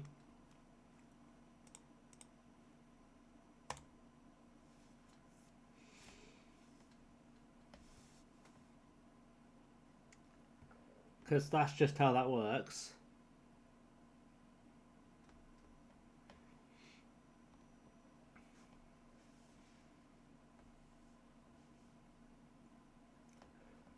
Also, as much as I've had a wee chat about some of the sponsorship things that I'm gonna go through for the channel, I did get really jealous last week because second yellow card, Matt, has been being sponsored by a biscuit company for like a month, and they're sending him free biscuits and giving him biscuits to give away, and I bloody love biscuits. And I have to find out how that happened because I bloody love biscuits. I'd like a biscuit sponsorship. Someone sponsor me with biscuits. That'd be nice. You want to talk about the... I told you before that he was crap, mate. He's not good enough. Recall him. I don't care.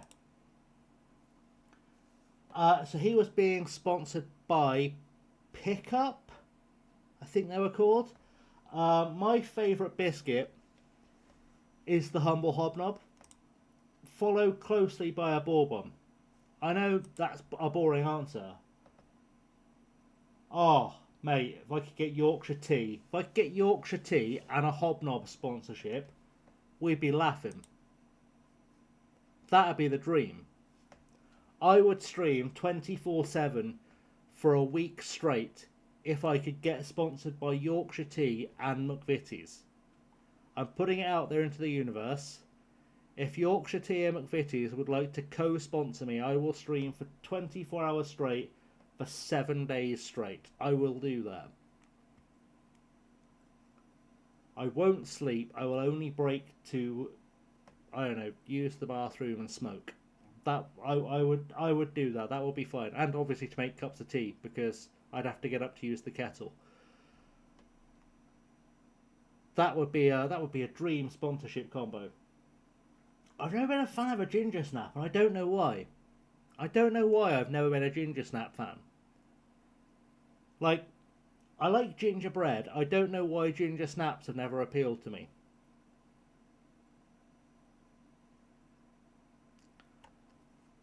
Also, I am regretting now not doing what I said I was going to do whilst I was watching Ankh stream yesterday and baking cookies, because I really want cookies now. That's fair. That's fair, B. I would say that. I would say that. But yeah, Matt got a biscuit sponsorship, and he was giving away like packs upon packs upon packs of biscuits. And I was like, God, can you imagine being able to give away packs upon packs upon packs of biscuits, whilst also yourself getting free biscuits and streaming at the same time? That would be the dream. The dream. Anyway, we need for Danny Anishko to show some of that form he was showing when he first signed. Link up Stutter and Briscoe. Goals shall come a-flying. I can't wait to sort out their squad numbers for next season, by the way, because it really bothers me having players in there upwards of number 50. Fox's chocolate Viennese are the ultimate tea biscuit. Yeah, scientific test. That's what I used to live next to the Fox's factory. About 20 years ago, the one in Wesham in Lancashire. I used to work part-time in the pub on the corner of the factory, which is in fact called the Fox.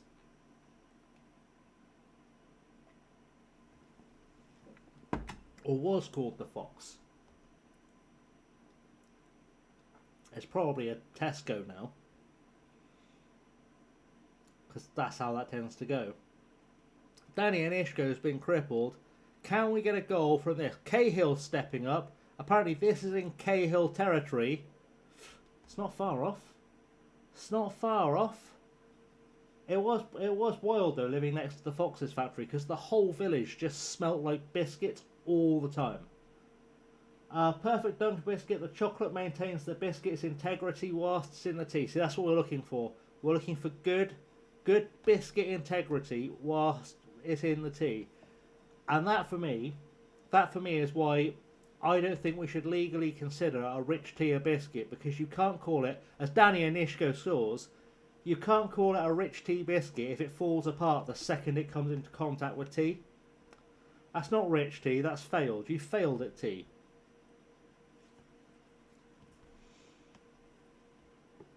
But that's why we stick to your classics, like your hobnobs and like your bourbons, and yeah, like your Fox's Viennese, because they do stick together. Spent time in crew near the Mornflake factory. Yeah, that'll do it. Actually, it's funny you say that, actually, because like I said, I love biscuits, but I don't think I ate a single biscuit whilst I was living near the Fox's factory. It's true, it's a good job the Americans aren't around to be confused by all this biscuit talk. I think you'll find it's a cookie. Guys, you have to call them cookies because we've taken over the world now. They'll only be called cookies, okay?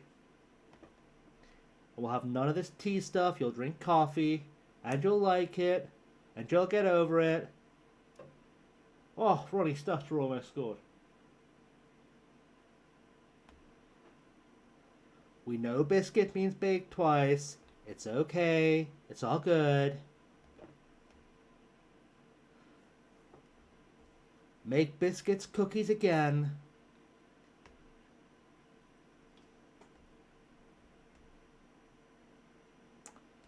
It'd be wild if we had a stream full of Americans getting really offended by me doing that. But to be honest, you chuck perfectly good tea bags in Boston Harbour, so we'll make fun of you. Shay Cahill scores a second goal for us though. Shay Cahill's popped up. Danny Anishko has a goal and an assist after me saying, you've got to perform better. We could be back. We could be back. I hope some of you bet on us to beat Altrincham, because you're going to get some channelly points, which is nice. In theory, we're 20 minutes in. We could completely bottle this. We could completely fumble the bag. Some of my American friends talking about biscuits and gravy the other week, so I took a picture of a custard cream and some bistos. It's like, oh, we've all done that to them. I've done that to them before. It's such a gross concept, but I will say, having got essentially, I have quite a lot of American friends for odd reasons, And they convinced me that I should try their version of biscuits and gravy. So they sent me a recipe and I made the biscuits and gravy. And to be fair, it's actually not awful. It's not awful. I wouldn't eat it more than once a year, but it's not awful. But it's also not a biscuit and distinctly not gravy. So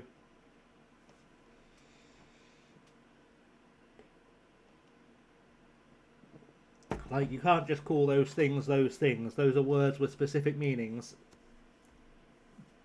Yeah, pretty much, yeah. It is sort of like a savoury scone or a dumpling, yeah.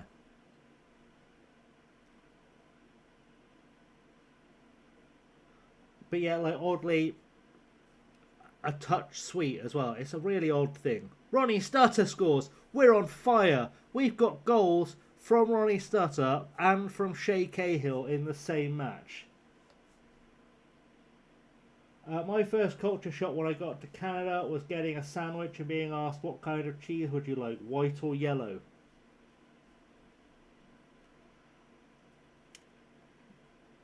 I I think I'd have left Canada. I'd have been like, could you please tell me the name of the type of cheese? Like, are we dealing with like a cheddar situation? Is it a brie? Is it a Gouda? Is it a red Leicester? What are we doing? Like, name your cheeses. Don't just give me a colour choice.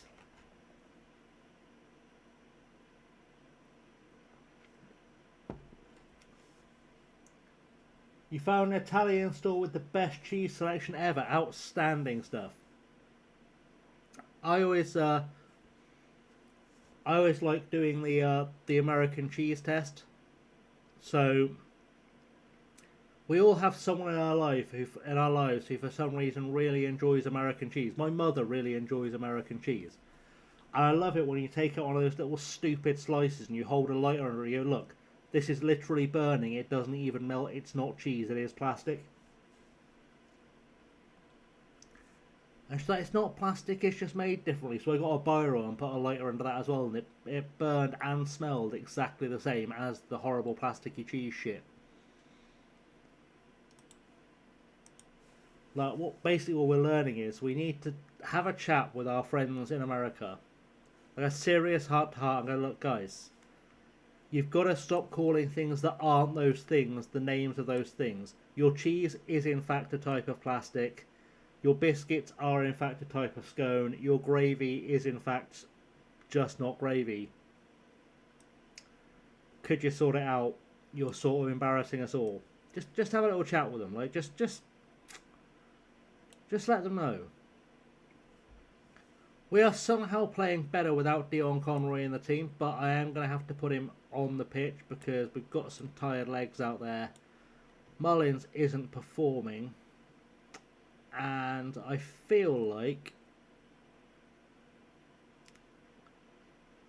I really want Elijah Briscoe to score, but I also want to give him a rest.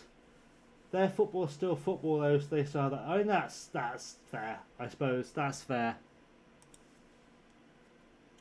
I was really disappointed. I was looking at the I was looking for a game to watch last night, and there was nothing on, no NFL on at all, or no good NFL. Like the Bears were playing or something stupid. Like no one anyone cares about. I was like, why is there no football on? And then I realised that today is Thanksgiving, and there's probably all the football on.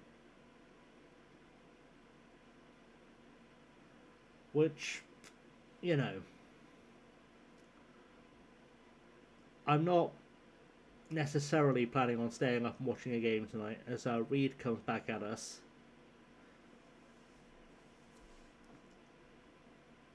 We'll get it clear eventually. Just someone hoof it into a stand. It's not hard. Into a stand, guys. They've clearly got momentum. Hoof it to a stand.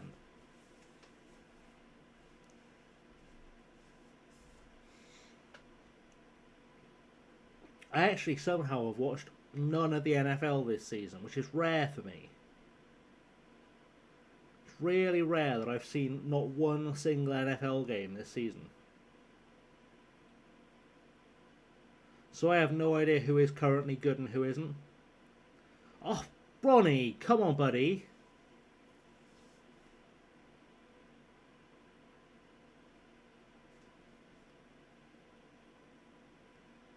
But I sort of decided that it was also partly a superstition thing because I'm a Dolphins fan. I've been a Dolphins fan like my entire life, right? And I realised that for the vast majority of my life, the Dolphins have been complete shit because I've been watching every week. So I sort of decided that if I stop watching football for a year or two, maybe we'll finally get a good team. That'd be nice.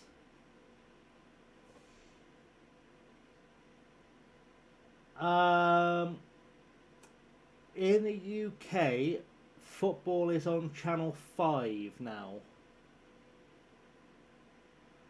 It's on Channel 5 and I think Paramount or TNT.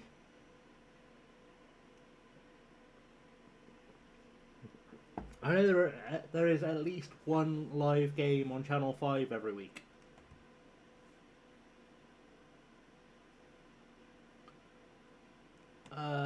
Let's do whatever that's doing. It must be replaced Domi with Shooter. Yeah, there is some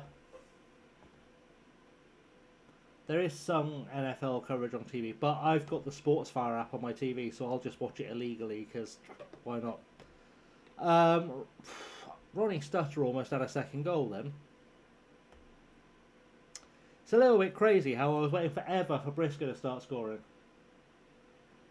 Yeah, Sky seem to be losing the rights to a lot of things that you would consider traditionally flagship Sky Sports things over the last few years. Like, first they lost the rights to the WWE, which was odd because Sky was basically built on that.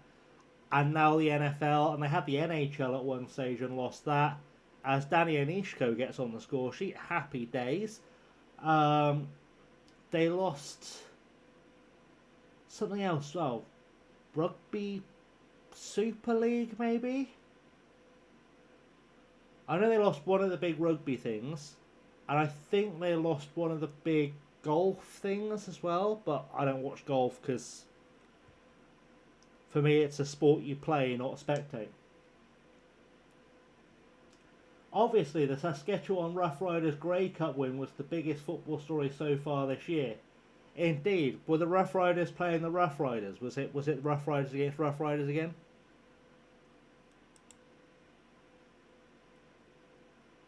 Yeah, exactly all cross. They showed WWE forever, and it just seemed like a weird thing for them to lose the rights to. Why is this frozen? Please no crash.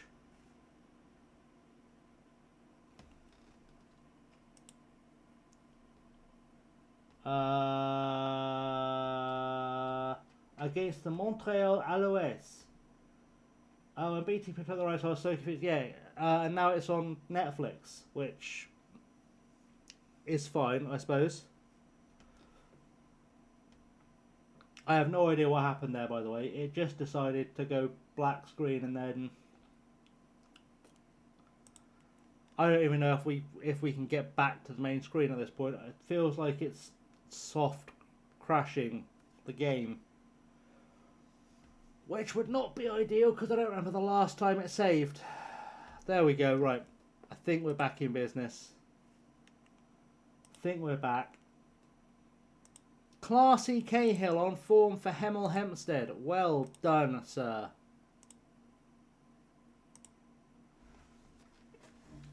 Yeah, it really is a buggy transition screen. I don't know if I enjoy it. Right. We've got a win. That's good.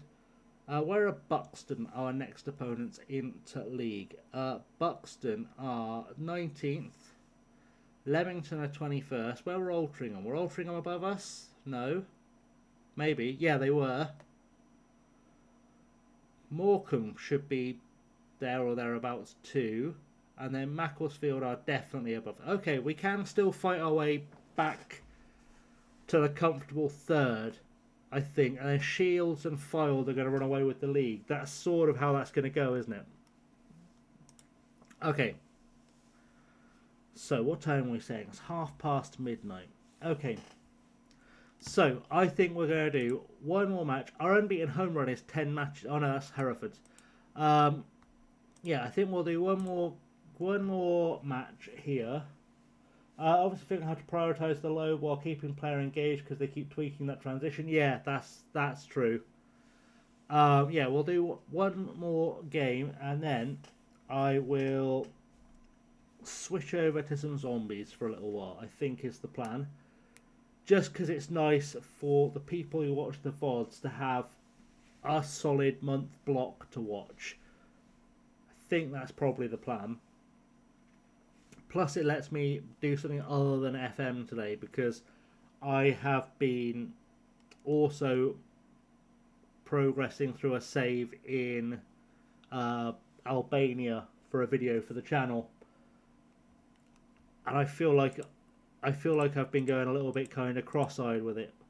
Yassine Ouattara is getting paid. Shia LaBeouf. Oh, we've got some contracts expiring. Let's see how that's going. Expires. Can I set that by expiring this season? Of course I can't. It'd be too easy, wouldn't it? Charlie Rowan was definitely. I can do this now because I think that's going to be a thing. Charlie Rowan can go now because Charlie Rowan's a bit shit. Jack Waldron, I would like to keep around if I can. If I get one less money, that'd be better.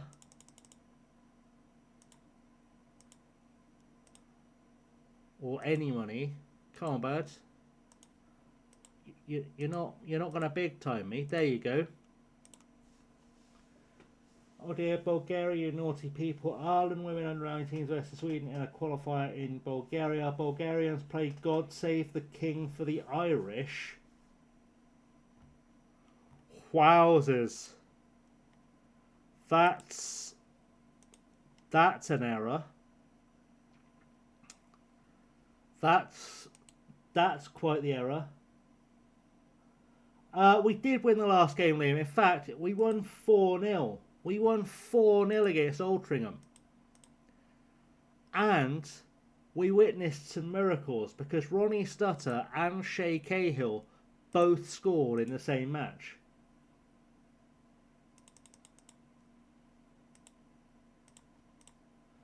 3-2 against Fulham in the last home game of the season. Looks like Stockport are going to finish 12th or 13th in our first Premier League campaign.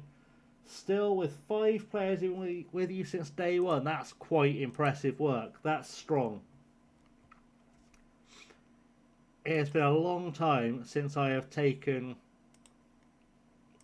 players up that many tiers. It wants me to trigger Shay Cahill's contract extension, which I will do because he seems to be playing now. Quinn Schutter is gonna get a contract. Not on that much money. You can absolutely get to fuck. I'll give you 20 if you're good. Come on, Quinn. You're not that special. Like, you're a decent backup, but you're not a starter properly. Ethan Pye has been with you since Stockport, which is in the Vanarama South. He's your first choice. That's pretty special. Last time it was with Notts County a few years ago. It was a trek. Yeah, that's like, I love a bit of a road to glory save, but they can be a bit of a grind. Right, Mason Hunter is having a mard, so we're going to set him for release and hope someone comes in to take him off us. We'll also do that with Shia Laburnham. It'll be sad to see Shia Laburnham go, but realistically, I feel like I only like him because his name is Shia Laburnham. He's not actually a good footballer. Darian Dowrich hasn't played. I would quite like to get Jack Bateson for another season if he'll sign, but he's transfer list anyway. We may just let him move on. And in fact, we might let Finn Wilkinson move on as well. He's cheap, but he's not very good. That's solid. Let me just very quickly.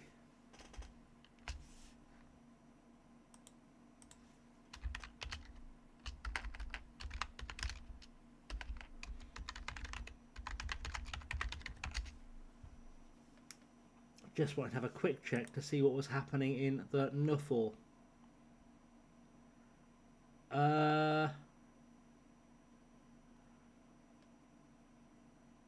So Packers and Cowboys won yesterday.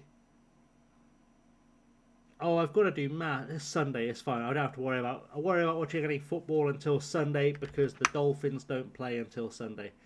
What you know, Shea Cahill has been hinting at potential departure as you extended his contract when he wasn't interested in doing so. Well, Shea, see what happened there was, you signed the contract. You agreed to the clause. You shouldn't have a problem with me using it. You're going nowhere. Look, I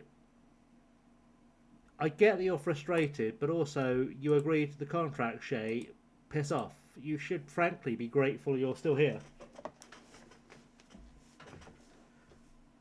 Frankly, be grateful you are still here.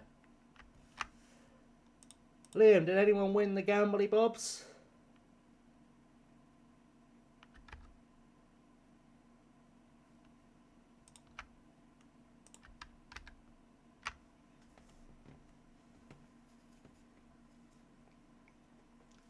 That's the major question. Did anyone win the Gambly Bobs?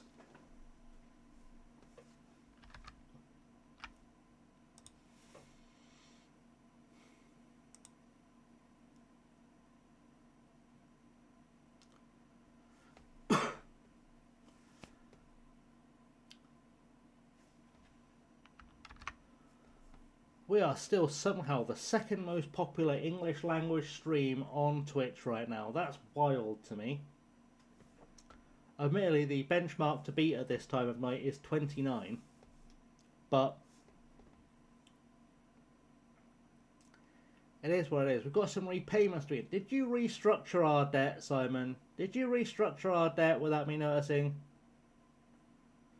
Have we potentially got slightly better financial prospects?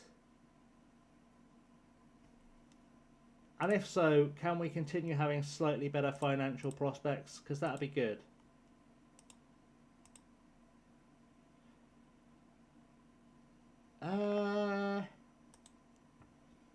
Something's happened.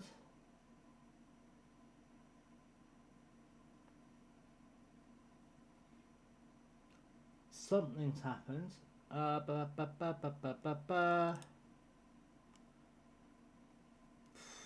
We're still in trouble. If we don't get promoted this year, we're still in trouble financially. And I do kind of have that, like, half-assed eye on the job market when it finally loads up. Thank you.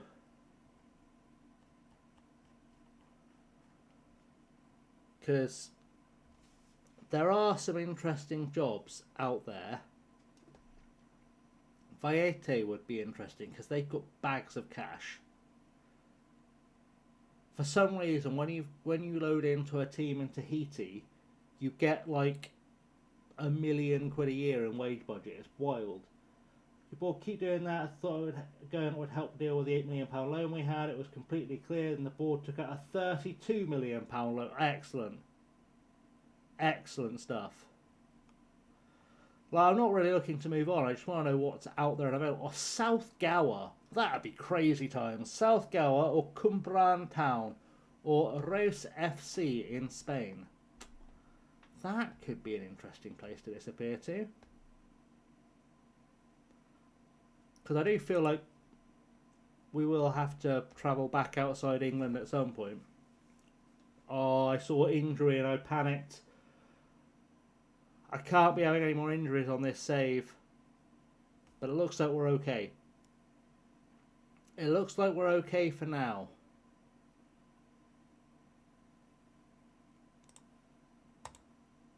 Alright. Come on. Come on, let's get this next game done, and dusted.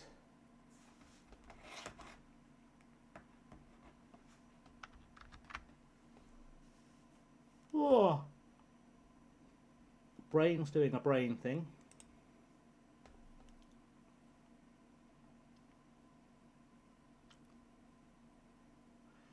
It's actually Thanksgiving's a really good day to be a UK streamer, purely because none of the Americans bother doing anything. It's great. Anyway, Darian Dowrich has had a non-negotiable offer, so he can go. South Gower are going for players, which is nice. That's probably a sign.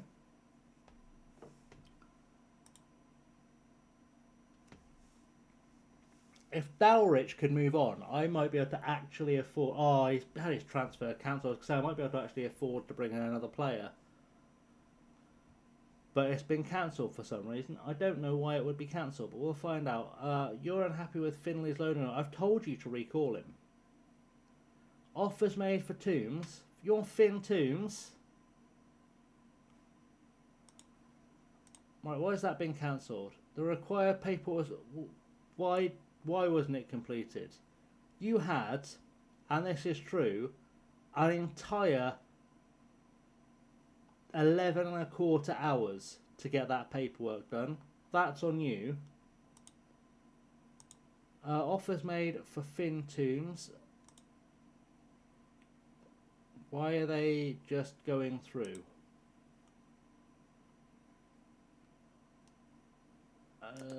Is he on a non-contract? He's on a non-contract. That's why. That's it. Fax machine got turned off. That's what happened. Right, Finn. First of all, let's be serious. Why would I give you 4.1k in appearance fees when I can give you probably somewhere around that? No, that. That's there. And I reckon you'll take it. Oh, you barlam. Okay, let's try that again. Let's drop that down to 170. Oh, Finn, why are you doing this to me? Why are you doing it? Why? Just sign the pissing contract. There you go. Good. Sign the contract. Get yourself trained up. We'll all be good. Matt, your lad Freddie is not very good. He's meant to be able to... he's not good enough, Matt. Recall him. I'll even send him back if it will let me. It won't let me. It's your own fault. You sent me a player that wasn't good enough. Yep, Finn Toombs.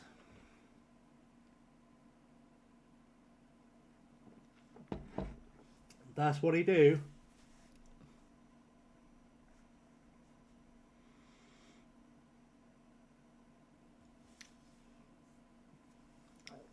Terrell Pennant's been released on a free transfer. Really? Really? Well, that's news. That's news, because he's a player I quite like. Is he a player I can sign, though? Oh, what's he after? 8k a year.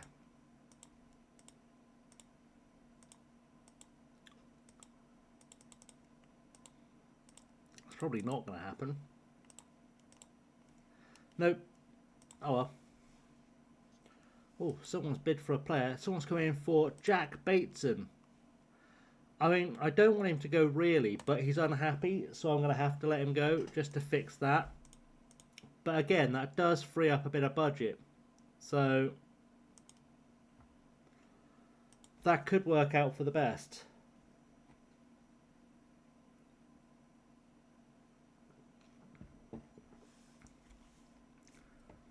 Also, we've got a lot of people lurking in both streams now, which is nice. It's nice to see. Good to see there. It is a no pressure to talk situation, but I just want to acknowledge I can see you there. Thank you for being here.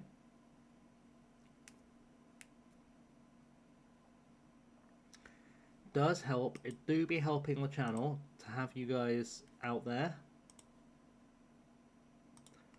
So thank you very much. Right, Buxton aware. Buxton aware. Let's go. We've got new contracts for some players.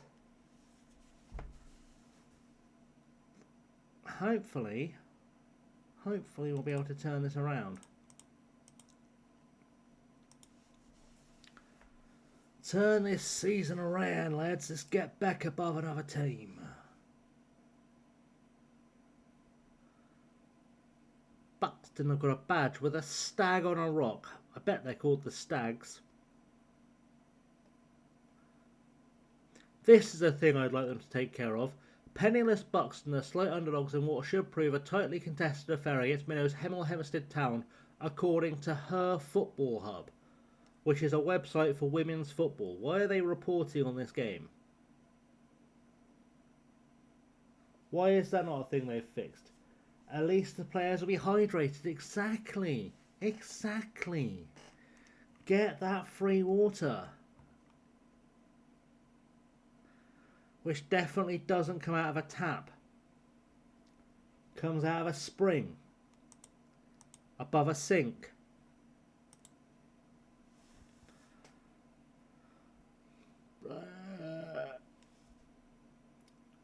Am I making changes? Why am I looking at making changes? Why would I make changes to a team that's just won 4-0? And why do I have a goalkeeper miss? Who's injured? / left. Guys, I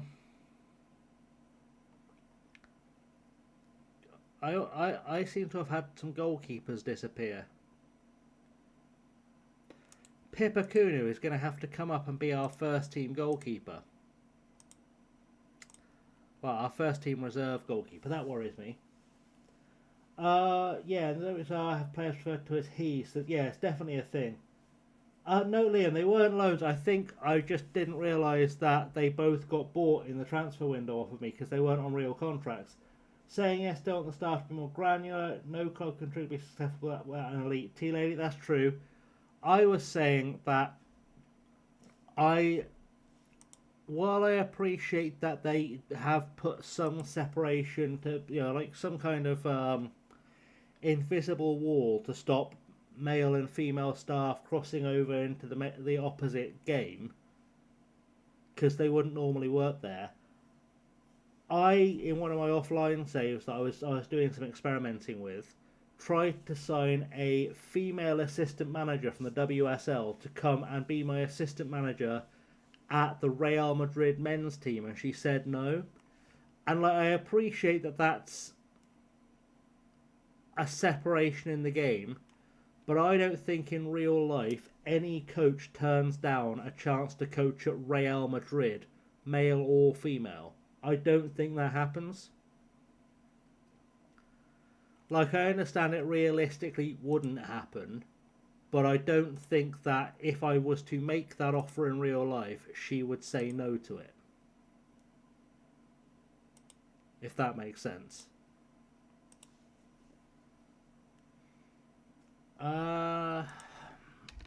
Is Marcus Hill still available for loan? He's at Frome Town, so probably not. Because he's quite a good lower league potential field. He's just joined them. Shit.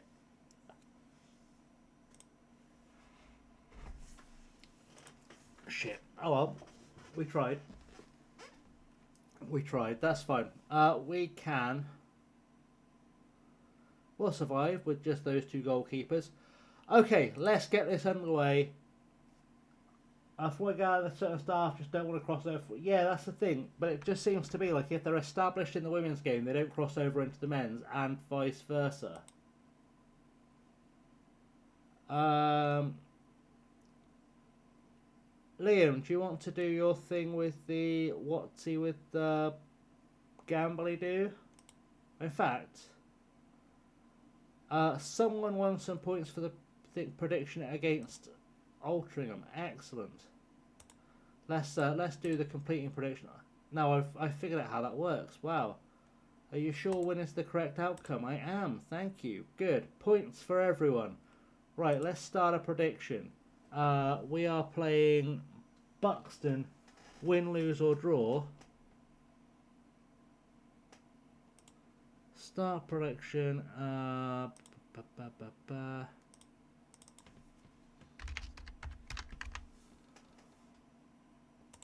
There we go. Get your votes in. Elodie says FM misgenders women soften in the game. I probably only want to coach the women's game myself as I am very lesbian. I think you have to be careful how you phrase that. Because it does sound a little bit predatory. But I get what you mean. Like, I see it. I see the vision. Right, predictions are up for the Buxton game. You can win points if you predict. So that's fun. Feel free to get your predictions done.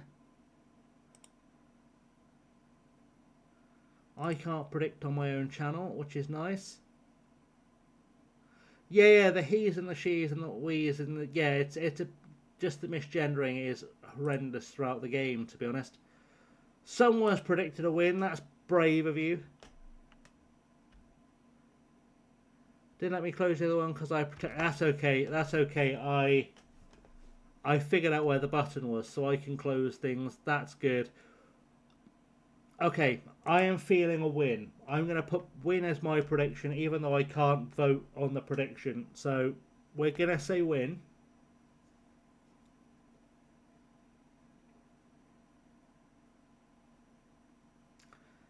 That's what we're going to say. We're going to say win in chat.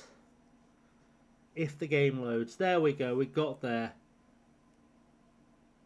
They've got players I've heard of. Byron Wilson's a very good right back. They've got one of the Sodgy Cheat family, and they've got a guy called Luka Radojevic, who is Eastern European and therefore automatically good. We need to avoid defeat to stay on the playoff places. Thanks for the enthusiasm, lads. Shall we try a bit more enthusiasm?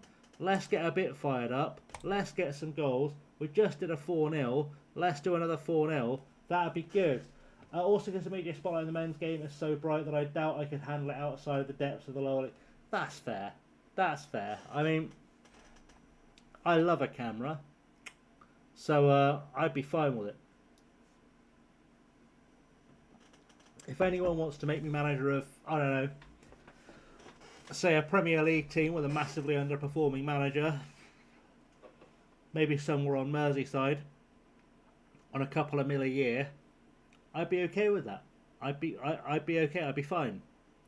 If anyone's watching. I'd be fine with that. Thanks. I mean, I think my CV speaks for itself.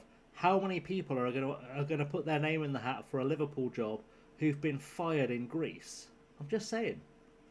Stutter's through. Ronnie Stutter gets an opening goal. 33 seconds on the clock, and Ronnie Stutter has made a thing happening. John Henry is busy pretending to eat turkey, or maybe he's lurking in our street. He's not. He's definitely not. But if he is, I'll take the job. I bring headlines. That's all I'm saying. He won't be eating cover. That's it. Smash the celebrate emote in chat, guys and girls. Give it a smash. Let's light it up for the chat for Ronnie Stutter, who somehow has seen Briscoe come back into the team and has gone, do you know what? I'm going to be a goal scorer now. I'll step up. Kirby's got a corner. Buxton are sponsored by Buxton. Sort of makes sense, doesn't it? I thought Greaves was going to smash an absolute banger then. How is Joel Halliday? What on earth are we doing? Yes, fair. You could recover that. You could recover 2 points from 0 wins. The Liverpool women's side are awful right now. That's just ridiculous. this is one of the things that really bothers me on FM26. It really bothers me that none of those defenders who watched that ball bounce off the post and sort of slowly bounce towards their keeper's back thought, I might run to the goal line and smash that into touch whilst he gets up. Not one of them moved for it. It's just wild to me. It's the one thing in the match engine I would like to see some kind of fix to is reactions to rebounds, because someone would have run in there to try and do something about it. Ronnie Stutter's got 2. Ronnie Stutter has 2 goals in one game. What is happening on this save right now? Like, he came in, I hyped him up as being a guy who was going to score us a pile of goals, and he did nothing for a month. And then Elijah Briscoe got injured, and he still did nothing. And Elijah Briscoe comes back, and he decides he's going to be a goal scorer. To be fair, our 3-game unbeaten streak, one of those games was Chelsea, so it's getting better, I guess. That's fair. All the love for Kyle in the chat. That's what we love. We love a good Kyle. It was almost time for me to go and find Kyle Lafferty, I think, with the lack of goal scoring form we had. Actually, to be fair, I did look for Kyle Lafferty. And he didn't want to come. Chelsea are very powerful in the WSL. I really want to try and make that Chelsea tactic from the WSL work in the men's game, but I just think you'd get murdered. Thank you for the follow, Andy. Welcome to the channel. Welcome to the Madhouse. We are having a good time here in Hemel. And when I say we're having a good time here in Hemel, we've finally stopped our little blip in form. And we look like we could be back, which is good stuff, as frankly, we're 2-1 up right now, but we have scored all 3 goals. Andy, we are doing a bit of a journey save. We started off in Greece, got a little bit unlucky to get fired because their league rules are stupid with promotion and relegation, because it was just like top half goes up, bottom half goes down. So we've come to Hemel Hempstead for a little while just to rebuild our reputation, lick our wounds a little bit, and we are currently sitting solidly in the... I say solidly, we're just about in the playoffs, hoping we can push to stay in the playoffs, if not sneak a promotion. And then this is the current table. We're currently 5th. 3rd's probably the best we can do. We're in the middle of, or at the end of February, I think. No, beginning of February. I think 3rd is probably as good as it's going to get for us, but we're hoping we can sneak a result. That's the plan. I feel like a lot of tactics in the women's game only work because the goalkeeping is abysmal. Maybe. Such a difference. Get the playoffs. We're trying. We are trying, Andy, to get the playoffs. We will pull it off if our goalkeeper can stop scoring own goals. Waldron's got a ball upfield. Why is that? Why has he put that out for a throw-in? Please tell me that's not an injury. It's not. Okay, it's not an injury. I was having a moment. I was like, why did he just smash that into touch? It's usually a sign of an injury. It's not this time. Let's take Domi out, because Domi is having a bit of a rough game today. So a playoff win would put us in the National League proper, because we're currently in the National League North. And the goalkeepers are really good. As in, the goalkeepers are really good, but the majority are leaky. Yeah, that's true. Yeah, I love a bit of non-league. On the YouTube channel, Andy, we're currently managing Swindon Supermarine in the Southern League Division 1 South. So I do like a non-league save. In Chelsea's case, they can use any tactic and probably win just because their budget and quality is that much higher than anyone bar Arsenal. That's true, but the tactic they use in-game in the WSL, I've watched it at length in the match engine, and it looks really interesting. Like, the way it works looks really interesting. And I'd really like to try it with, like, a Crystal Palace. Supermarine is level 8, Andy, so it's 2 divisions below this one we're playing in at the moment. So yeah, not quite level 11, but we are quite a way down. Didn't let Taj Soji score. That's good. That's stopped the bookies from paying out. Let's do some replacements of some players, shall we? Let's put Watara back to right back. We'll stick a Coley in there. We'll stick Mullins off the field for Big Dion Conroy. Beckford can go up for Frimpong. Anyone else for anything else? I guess we put Hunter in for Thomas just to save his legs. Yeah, why not? Why not? That'll do.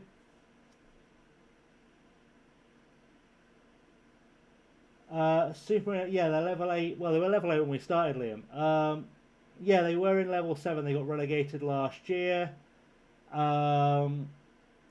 Andy, you win the Prem, send me a message, 50 quid coming away. Fair enough. We should be able to achieve that. Sheffield FC would be the club for me. Take the oldest club in the Premier League. Yes, a fair shout. Henry, welcome to the club. I'm guessing that GTFC is Grimsby Town, which is always fun. Do love a Grimsby fan. They tend to be lovely people. Welcome to the stream. I was going to switch games after that match, but I guess since we've got some lovely new friends, we'll play one more match and then we'll switch. Why not? Why not? Just to celebrate us officially crossing the 100. Birmingham City, best fans in the UK. That's a shout, Andy. I'm guessing you're a Birmingham fan. I think as a neutral, I don't remember the last time I went to watch a Birmingham game, so I couldn't confidently say I could comment on the quality of the fan base. I think I would boldly say the best fans in the UK are probably the AFC Wimbledon fans, just because they've been there thick and thin and really thin.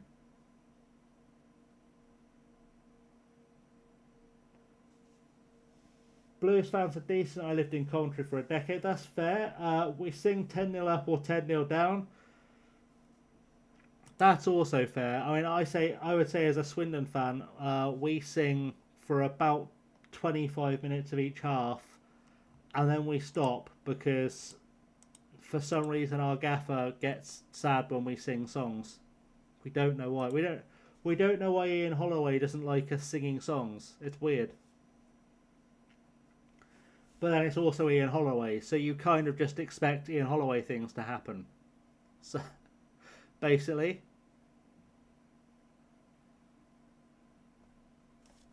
Okay, so that last result for those playing the prediction contests, that was a win. Congratulations to any and all who got points.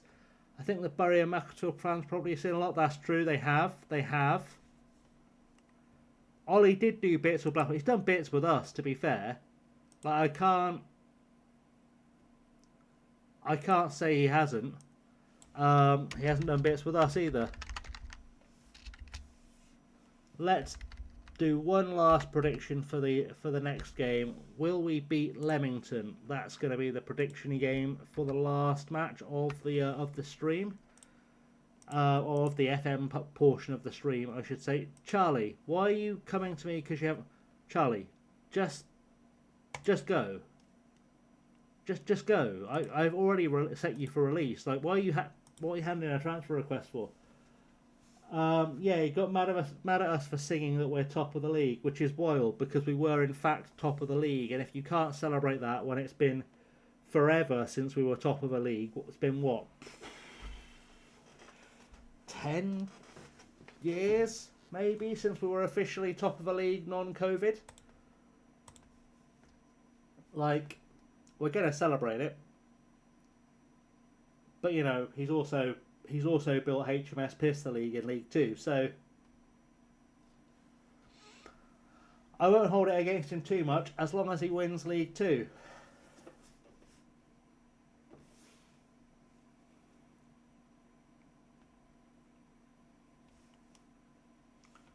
Right. People are finally making offers for Rowan. That's good to see. That's good to see.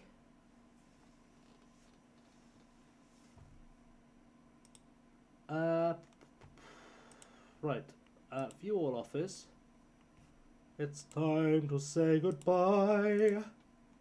Bye. Bye, Charlie Rowan. Get out of the club. Good times. Right. I'm gonna do a quick stretch break before we Leamington. So let's holiday through. I'll be back in 30 seconds. But yeah, very quick stretch break.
Okay, there we are. Yeah, connection with fans and manager is key. Put him back in his box. Fans are more important. That it's fair. It's fair. I think we've all just accepted that Ollie's a bit weird, to be honest. Oh, excuse me. That was random. More sneezing. Great. Good times. Right. Let's Leamington. Let's do some Leamington to Leamington. Right. Dowrich. You already had offers and you decided that you weren't going to do paperwork in time. Finn Wilkinson can also go to Taunton. That's the thing. Good time to be a Stockport fan after falling down the leagues. We seem to have a good board and a great manager right now. That's fair, B. That is fair. That is fair. You're in a really good place as a club right now.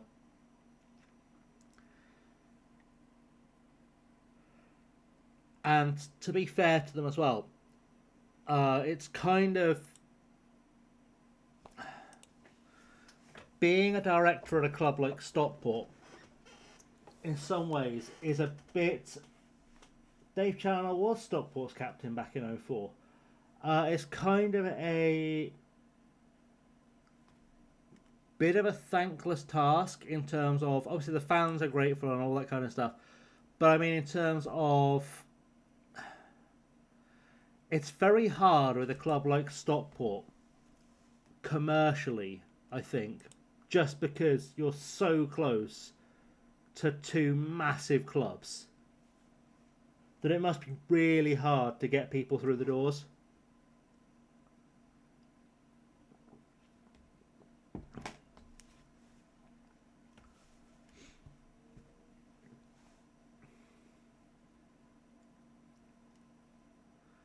Right. Leamington Spa. Yeah, that's the thing. That's what you have to do, is you have to be like affordable and you have to be very family focused. But it must, it's one of those things like it must keep me up at night, because one thing, like being a Swindon fan, one thing that I think we can be very grateful for is that we don't really have anyone rivaling us for ticket sales. Like, if we get a bad attendance, it's either because something's going wrong on the pitch or because someone has done something very wrong in the office. We don't have the excuse of like, oh, Manchester United were playing at home, whatever. Like, that's not an issue for us. And I will say that I think our marketing team have done a very good job, because we are usually getting 5-figure crowds. I am Clem agnostic, because I think the thing with Clem, sorry B, I'm not sure I understand the Jan Arga Fjortov reference. With Clem, I think he came in, he thought he knew everything about football and clearly didn't, and got found out. And I kind of felt like he was a bit of a dick when he bought the club for a little while. But he does seem of late to have realised that he doesn't know what he's doing, and he's brought in people that do. And that might win me around. Thank you for following Sex in the Lobby, which is an odd name. Welcome. If every team had to play 6 English players, that would make more Prem clubs buy from lower league teams, which would give them more money. Football League fixed, simple. It's a shout. It's a shout. I said Swindon could be... Oh, yeah. Sorry, yeah. Yeah, we are always happy about Jan Arga. His son Marcus sometimes commentates on our games on the radio, which is always interesting. Andy, I'm not sure if that would make more players buy clubs for Premier League teams. I think it would actually make them put more money into just hoovering up every boy under the age of 12 onto a contract on the off chance they came good, because it's cheaper that way. Like, you'd suddenly find entire primary schools. Yeah, that's what I thought, Liam. I have my suspicions. Briscoe's through. Briscoe scores 2-0. Wild. I have my suspicions. You'd suddenly find that every boy in every primary school in the country would suddenly have a contract with their local professional team or with their local Premier League team, just to make sure they didn't have to spend money down the line to buy players from the lower league clubs. I mean, that was already a thing that started happening when I was a teenager. When I was a teenager, it was a bit of a running joke that if you kicked a ball within an hour and a half of Southampton, they'd appear at your door and give you a contract. Like, my school team, there were 17 of us that had youth contracts with someone in the area, and a lot of them were Southampton, and none of them ever played for the first team. Yeah, that's true, Andy. It's a really tricky one. It's a really tricky one. It's a really, really difficult thing to make rules about, because, like I said, it would just become a case of every child in the country would be signed up by Man United or Arsenal, and then you can change the rules and they'll find a way to play those rules. They've been trying different iterations of this for years. I was wondering how B teams could work. I still feel like the end goal for Salford City is for them to go a Manchester United B team if such a thing became possible. Yeah. I am not against the idea of B teams joining the pyramid for any professional side, but I think there should be a very strict rule where they have to start at the very bottom tier of their local county leagues, and they should have to work their way up. They shouldn't just be given a place in the league. But I'm not against them having them. I don't know if it would make the national team better in the long run, Andy. I think that what we tend to find is that the players who end up playing for England that play in the Premier League would have got there anyway. They've had to fight their way through the best players to play in the Premier League. It's been a long time since someone really fought their way up from the lower leagues to get there.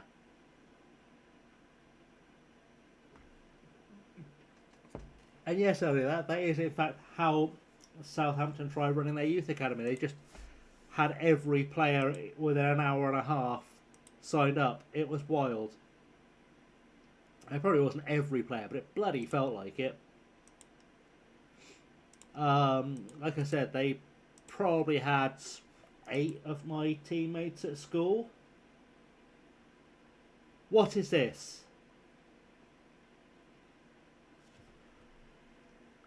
Chat, what am I looking at?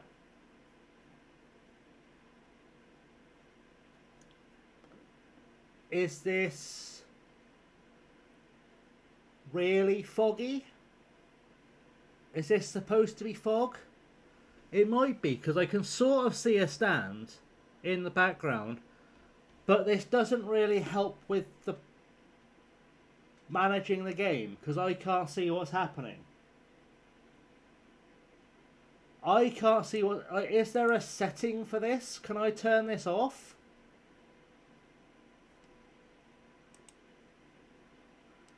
Is this one of those weird situations where if I turn the graphics down, it fixes itself? Okay, and then if I go back to custom, I found a fix for a bug.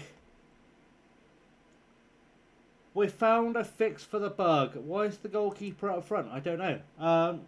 But we found a fix for the bug, and that's what matters. There is a weird bug when you get a penalty where the goalkeeper stands behind the goal.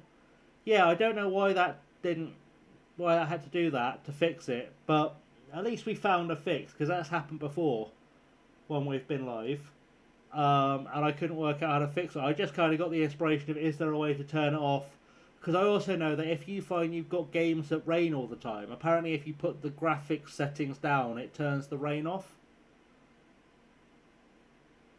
Which would have been nice to know when I recorded the Wheel of Chaos episode in Barbados, because it rained every game in Barbados. And I was genuinely watching, like, if it rains this much in Barbados, there is a hurricane of some kind coming. And we've just scored our own friggin' an equaliser for them.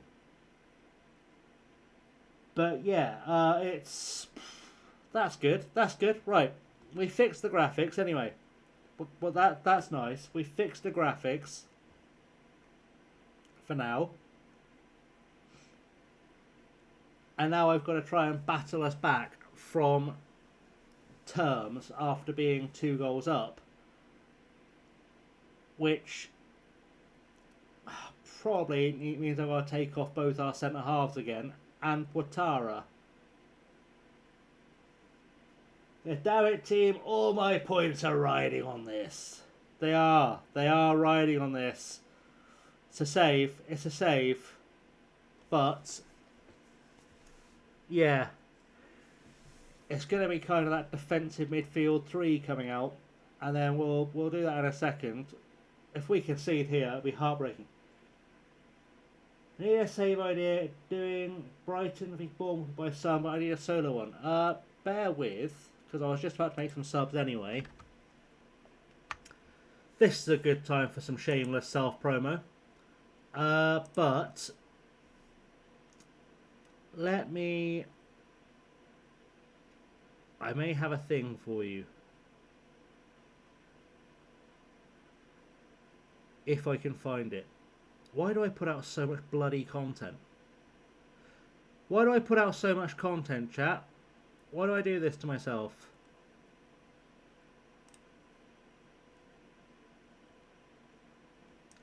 So I have got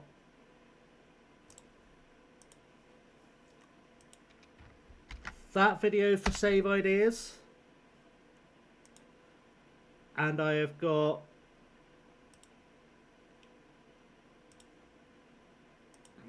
that video for save ideas,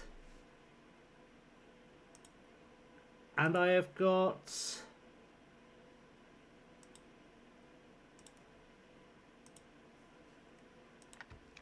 this video for save ideas. There you go.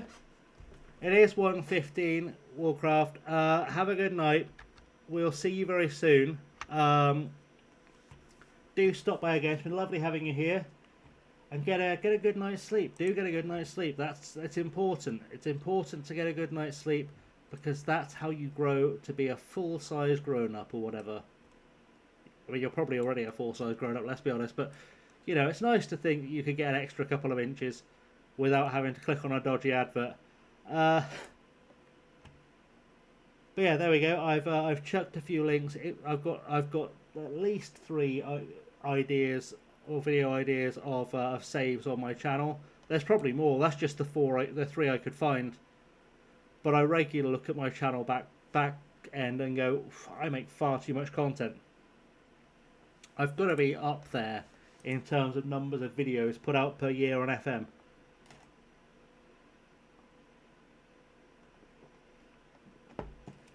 Got to be somewhere up there in terms of sheer quantity of videos I put out. Oh look, I looked down very briefly at the YouTube chat, and you'll never guess what I saw, Liam. You'll never guess what I saw in the YouTube chat. And I bet you will. I bet you'll guess what I saw. I can't find the window to get rid of it either, which is helpful. But, you know, I'll deal with it in a second, because we've got a game to win. That's the important part. We've given away a penalty. This is not going to end well. This isn't going to end well at all. Jesus, we made a save. We saved a penalty. We never save penalties.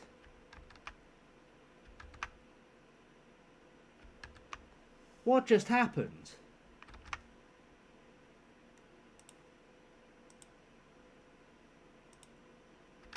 What on earth just happened? Oh, we've not won the game, but we've saved a penalty, which feels like we've won a game.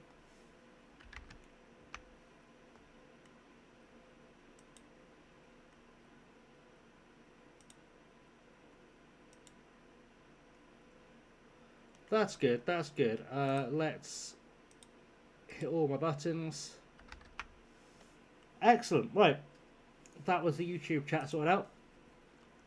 So, I think we will end the stream there, purely because I did promise to kill some zombies tonight. If you've joined us just for FM, you are, of course, much appreciated being here, and I wish you safe travels. If you want to stick around while we kill some zombies, I'm gonna have like a 5-10 minute BRB break.